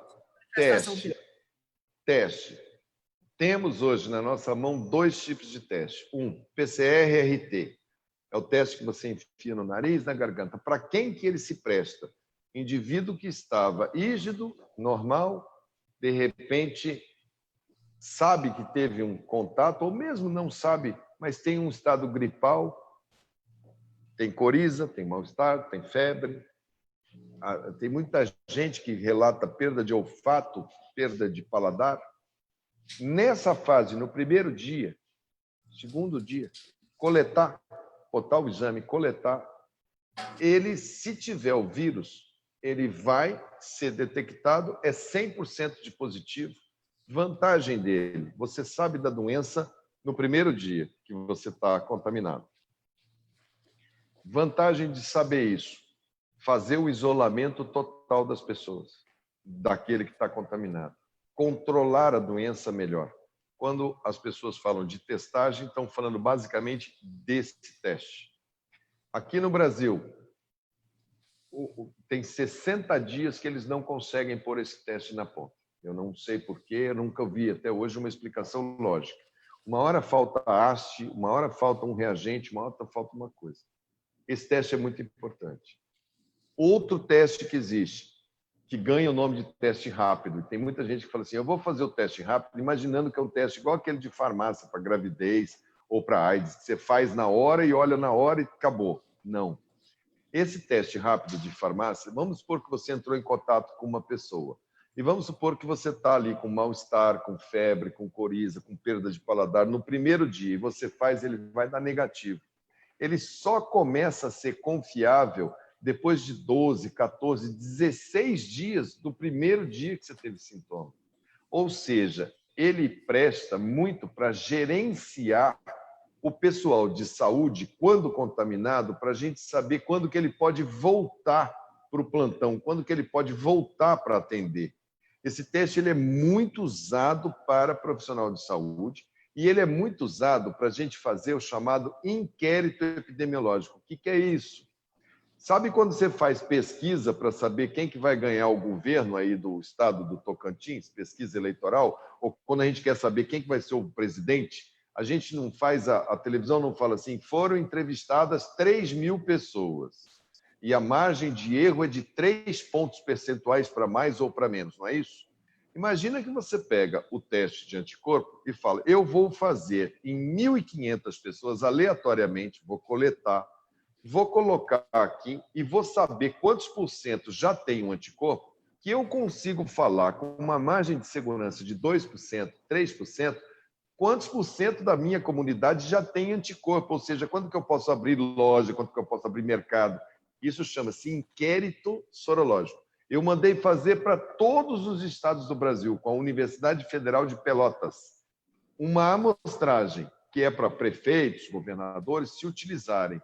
Eu me utilizo delas até hoje para eu fazer minhas contas quando eu preciso. Eu não sei como que está aí no Tocantins. A maioria dos estados que eu converso, eu sugiro que faça os seus próprios inquéritos antes da doença chegar, no meio da doença. Faz semanal, faz quinzenal, faz por mês, porque você vai ter a curva de contágio coletivo, que é um elemento muito importante. Então, testagem para diagnóstico precoce, PCR-RT, para isolamento, para gerenciamento, tem que estar à disposição. Teste rápido é a testagem para empresa, que tem muito funcionário, essas coisas, tipo, além de fazer a PCR, frigoríficos, o pessoal de hospital, que para trabalhar ele é obrigado a ficar aglutinado. Presídios, agentes penitenciários, um pessoal que você sabe que vai estar em contato prolongado com a mesma massa de pessoas. Eu utilizaria para isso. E agora, semana passada, na Austrália, lançaram, comunicaram um teste, que esse sim vai ser o primeiro teste rápido, ele é 20 minutos, com dosagem no sangue, para a fase 1, que é aquela fase do PCR-RT. Agora que a gente está começando a ter um teste melhor. Parece que ele firmou bem e vem aí um teste que esse sim vai ser um teste fácil, uma gota de ponta de dedo, você faz e sai o resultado. A gente está todo mundo na expectativa dessa testagem. O segundo ponto é o hospital de campanha. Cada estado, e o Tocantins foi chamado lá em Brasília, foi lá o secretário estadual, fez a reunião, bonitinho. Olha, cada um de vocês deve fazer o seu plano de enfrentamento, chama plano de contingência. Vocês vão me dizer onde que vocês vão colocar os doentes, caso vocês tenham isso, porque o SUS, e aqui eu vou também contemplando a pergunta do nosso Tribunal de Justiça, o SUS é tripartite. Então, ele precisa ser pactuado entre a União, dá os técnicos, dá amparo, manda recursos, enfim, os estados e os municípios juntam, porque as pessoas moram nas cidades. O plano deles é que eles tinham que apresentar para justificar os dinheiros que estão indo. Vamos supor, por exemplo, ali no entorno de Brasília, vou dar um exemplo de um local onde eu acho que o hospital de campanha se impunha. Em torno de Brasília, vocês, quem conhece Brasília, o Distrito Federal é pequenininho. O estado de Goiás está no entorno, o Distrito Federal, Brasília, é uma parte do estado de Goiás. Então, em volta de Brasília, no que seria a grande Brasília, juntou uma porção de cidades pequenas ali do lado, que somando dá mais de 2,5 milhões de pessoas. Tem uma região lá que tem 1,5 milhão de pessoas que não tinha nenhum hospital construído.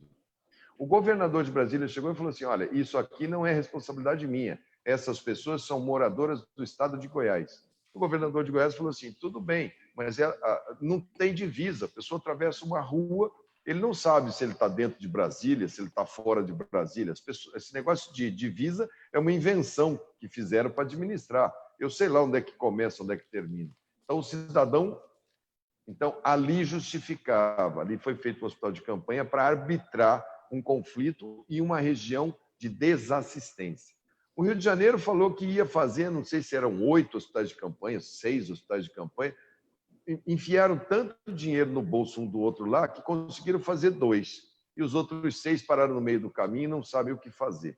São Paulo fez o hospital de campanha, usou na plenitude, acabou de usar e cedeu o hospital de campanha para Campinas, que precisaria fazer. Como Campinas veio posterior da cidade de São Paulo, deram o uso racional. Cada estado tem a sua estratégia. E seria interessante ver, eu não conheço o plano de enfrentamento. E esse plano pode mudar, porque a doença ela vai se apresentando. Ela vai mudando a sua cara, ela vai mudando o jeito dela. As pessoas, no começo, ficavam muito mais tempo internadas no CTI. Os médicos já aprenderam, a enfermagem já aprendeu. O pessoal da enfermagem que se contaminou já voltou para trabalhar. Os médicos que se contaminaram já voltaram. Aí eles não adoecem mais, porque eles têm anticorpos. Aí o cara ganha uma curva de aprendizado muito boa, melhora para todo mundo. Então, tem que aprender com esses lugares para saber como é que vai fazer. E quanto ao retorno às aulas, depende.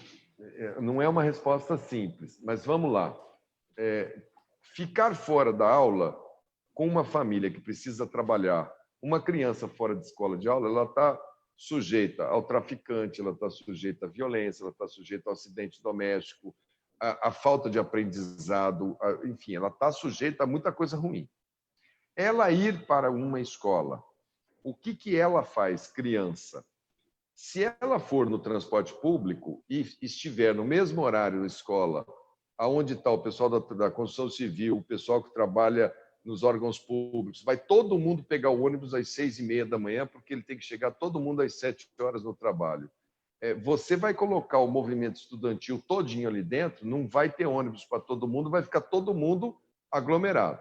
Então, nos lugares que eu recomendei, eu falei, descasa os horários. Ou põe a construção civil mais cedo, ou põe o funcionário público às 9 e deixa um horário seletivo para que os ônibus circulem só com as crianças. Fazer um manejo de transporte público nas cidades onde você sabe que as crianças usam muito ônibus da cidade, ônibus público, para poder ir para a escola. Segundo, tem que saber que criança não tem comportamento racional sanitário. A criança abraça, ela corre, ela pula, ela joga bola, ela pinta e borda, né? E ela vai continuar sendo assim, não adianta. Se adulto, quando você fala para ele pôr uma máscara, ele já quer dar uma carteirada no guarda, você imagina uma criança que está ali para brincar. A criança, eu sou ortopedista pediatra, minha vida é dedicada a deixar que as crianças corram. Eu acho impossível você mandar uma criança ficar sentada. Ela só vai obedecer se ela tiver com algum problema. Então, elas vão se contaminar entre si. Se um tiver, eles vão se contaminar. Eles, normalmente, criança e adolescente, é portador assintomático. Eles só servem como elemento de difusão do vírus. Até aí, eu não estaria colocando a criança em risco. Agora, ela volta para casa. E eu quero ver quem mora com vó, quem mora com tia, quem mora com... Quero ver a avó que nega um colo para uma criança. Quero ver uma madrinha que nega um beijo numa criança. Quero ver um pai e uma mãe que não pegam uma criança no colo. Então, é saber que a criança ela vai se contaminar naquele ambiente e, quando ela voltar, ela vai ser um elemento de transmissão. E ela não vai queixar. Ou, se ela queixar, é aquela coisa assim, é tão comum uma criança com o nariz escorrendo, com um resfriado, que as pessoas, não, se for dar bola para todo o resfriado de uma criança, quando eles vão em escola, e você levar para fazer PCR, essas coisas, não vence. Dentro da escola, você tem adultos. Qual é o adulto mais frequente? É o professor. Os professores, aqueles que têm faixa etária para evoluir, ou comorbidade para evoluir mal, eu acho que deveriam ser poupados, porque você obrigá-los a fazer uma atividade como essa, professores de 60 anos, 70 anos, gente diabética, hipertenso, obesidade de tronco, respiratória, existe já. Se você pegar no site do Ministério da Saúde, você vai ver quem é que está evoluindo mal nessa doença. Você tem a listagem ali. Esse pessoal você não deveria colocar, porque eles vão se contaminar junto com os alunos. Aí, cada escola tem um formato de escola. Tem escola que tem sala de aula ampla, ventilada, tem escola que tem 100 alunos numa sala, tem escola que tem 5 numa sala. Então, eu partiria também para que cada escola tivesse qual seria o seu plano de biossegurança. Ou seja, como é que vai entrar nessa sala de aula? Vai ter recreio? Qual vai ser a atividade? Vai ter fila? Não vai ter fila? Vai entrar todo mundo junto? Vai entrar, vai ter o álcool gel, vai ter a máscara. Será que as cadeiras vão ter aquela baia de acrílico para proteger da saliva um do outro? Cada escola teria que ter o seu plano de biossegurança. Olha, eu vou abrir assim. E isso na hora que você tiver um inquérito, que você mostre que você já tem um bom colchão de anticorpos. Eu acho que o tempo da abertura é ligado ao inquérito sorológico e acho que, quando abrir, a gente tem que proteger por respeito aos outros. Até o dia que vier uma vacina, aí a gente vai sair desse novo normal, que é uma atipia, para um normal absoluto. Mas, enquanto a vacina não vier, a gente vai ficar prendendo fôlego. Eu acho que deveria voltar, porque eu acho que as violências que a criança sofre fora da escola, eu acho que tem que pesar bem. Mas o fato da criança ir, dela ter a merenda, dela se alimentar, dela ter instrução, dela socializar, eu não sei, eu pensaria muito, mas eu tentaria construir uma solução para as crianças, sim. E a vacina, doutor Mandetta? A última mesmo, e nós encerraremos. Qual a sua perspectiva para a vacina?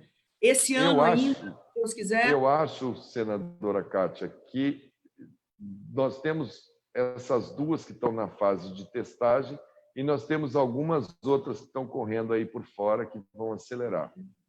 Hoje, Oxford falou, esse final de semana eu estava conversando com gente de fora do Brasil que falou que os marcadores, quer dizer, quanto que ela dá de anticorpo, que ela está vindo muito bem, essa inglesa. Essa é Fiocruz, Rio de Janeiro, Oxford. Então, nós estamos testando no Brasil.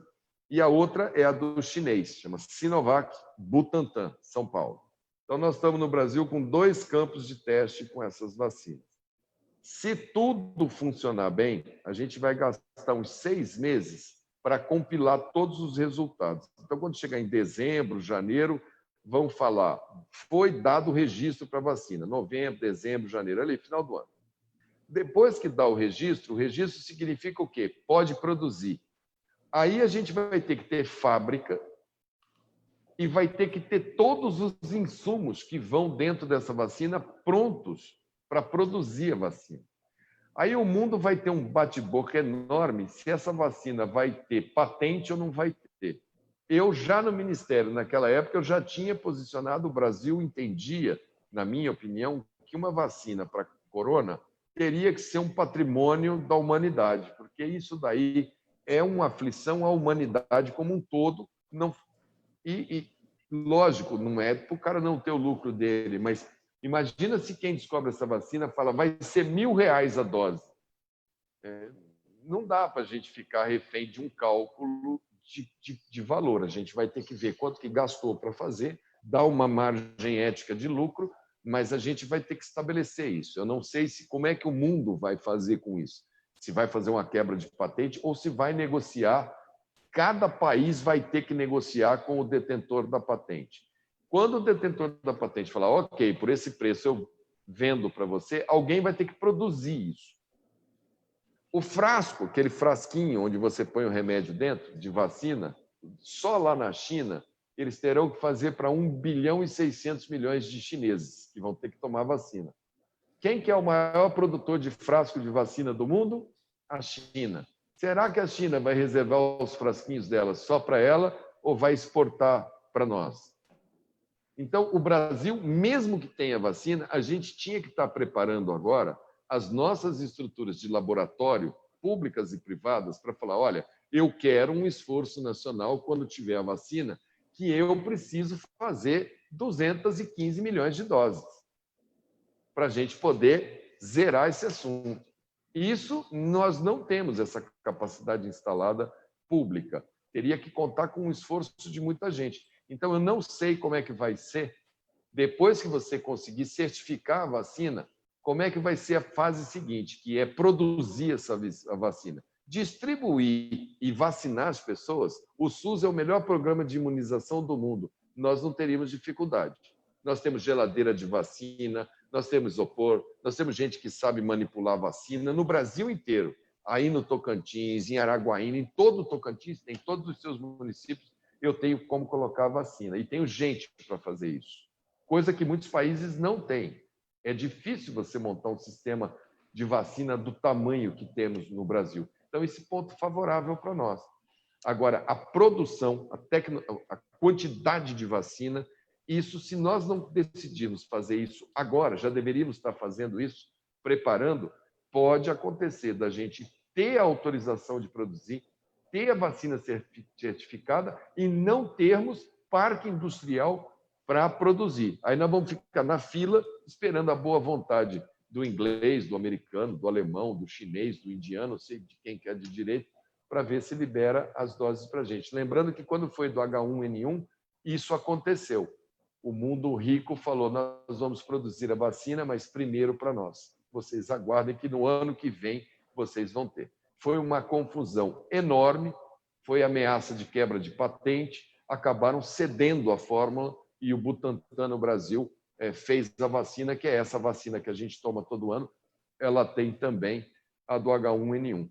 Então, esse filme que a gente já viu lá atrás tem que ter muito cuidado, e agora era a hora de ter um bom Ministério de Relações Exteriores, agora era a hora de estar sentado na mesa da Organização Mundial de Saúde, participando do debate, para que na hora que chegar essa novidade, a gente ser parte da solução. Não é hora agora de romper com a Organização Mundial de Saúde, tomar lado nessa briga Estados Unidos-China, não nos acrescenta uma vírgula, pelo contrário, nos afasta de um objeto de desejo que a gente tem ali na frente. Então, agora é se organizar para produzir e ter um bom Ministério de Relações Exteriores temático em saúde, com gente do ramo, sentado na mesa da OMS, tentando puxar um pedaço dessa sardinha para nós. Muito obrigada, doutor Mandetta. Foi realmente uma aula maravilhosa. Eu só me arrependo de uma coisa, de não ter convidá-lo antes, no início da nossa comissão, para que o senhor viesse dar esse show de conhecimento, de segurança, falou de toda a gravidade da situação, mas sem apavorar ninguém, dando solução para tudo.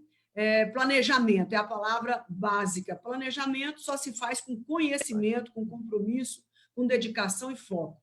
Nota 10, show de bola. Eu te desejo toda a sorte do mundo e que o senhor possa ainda contribuir muito com o Brasil ou fazer muito pelo Brasil. Se for candidato a presidente, eu voto no senhor. Olha aí, a conta começa de um, hein? Tem toda a condição. Valeu. Muito obrigada a todos os companheiros, todos os amigos que estão aqui nos acompanhando. Foram o alcance, segundo o Facebook, foram mais de 7 mil pessoas alcançadas. Tem mais de 250 comentários. Em média, o tempo inteiro, subindo e descendo, 170 pessoas assistindo numa tarde de segunda-feira. Parabéns ao Tocantins, ao Brasil, pelo interesse pela pandemia, pelo conhecimento. E aqui está um exemplo de conhecimento, e nós temos que agradecer enormemente a você pela oportunidade de estar aqui conosco. Um abraço a todos e boa tarde. Valeu, obrigado, Kátia. E minha solidariedade às famílias. Hoje a gente ultrapassa 80 mil mortos nessa epidemia. Meu respeito, minha solidariedade a todas as famílias, a todos os médicos e enfermeiros que engrossam também essa estatística, que são os profissionais de saúde, que não deixaram os seus pacientes, que foram para cima, não reclamaram, estão trabalhando. Meus parabéns a todos vocês. Muito obrigado, antes de tudo. Obrigada por tudo que você fez por nós. O seu período como ministro ainda continua fazendo. Obrigada, valeu, pessoal. Kátia, valeu. Vamos encerrar aqui e vamos pegar o relatório do Moisés aqui no final. Tá? Já vamos cortar a conexão para ver sobre o percentual, Fabiano, de quantas pessoas foram já atendidas as micro e pequenas empresas no Estado.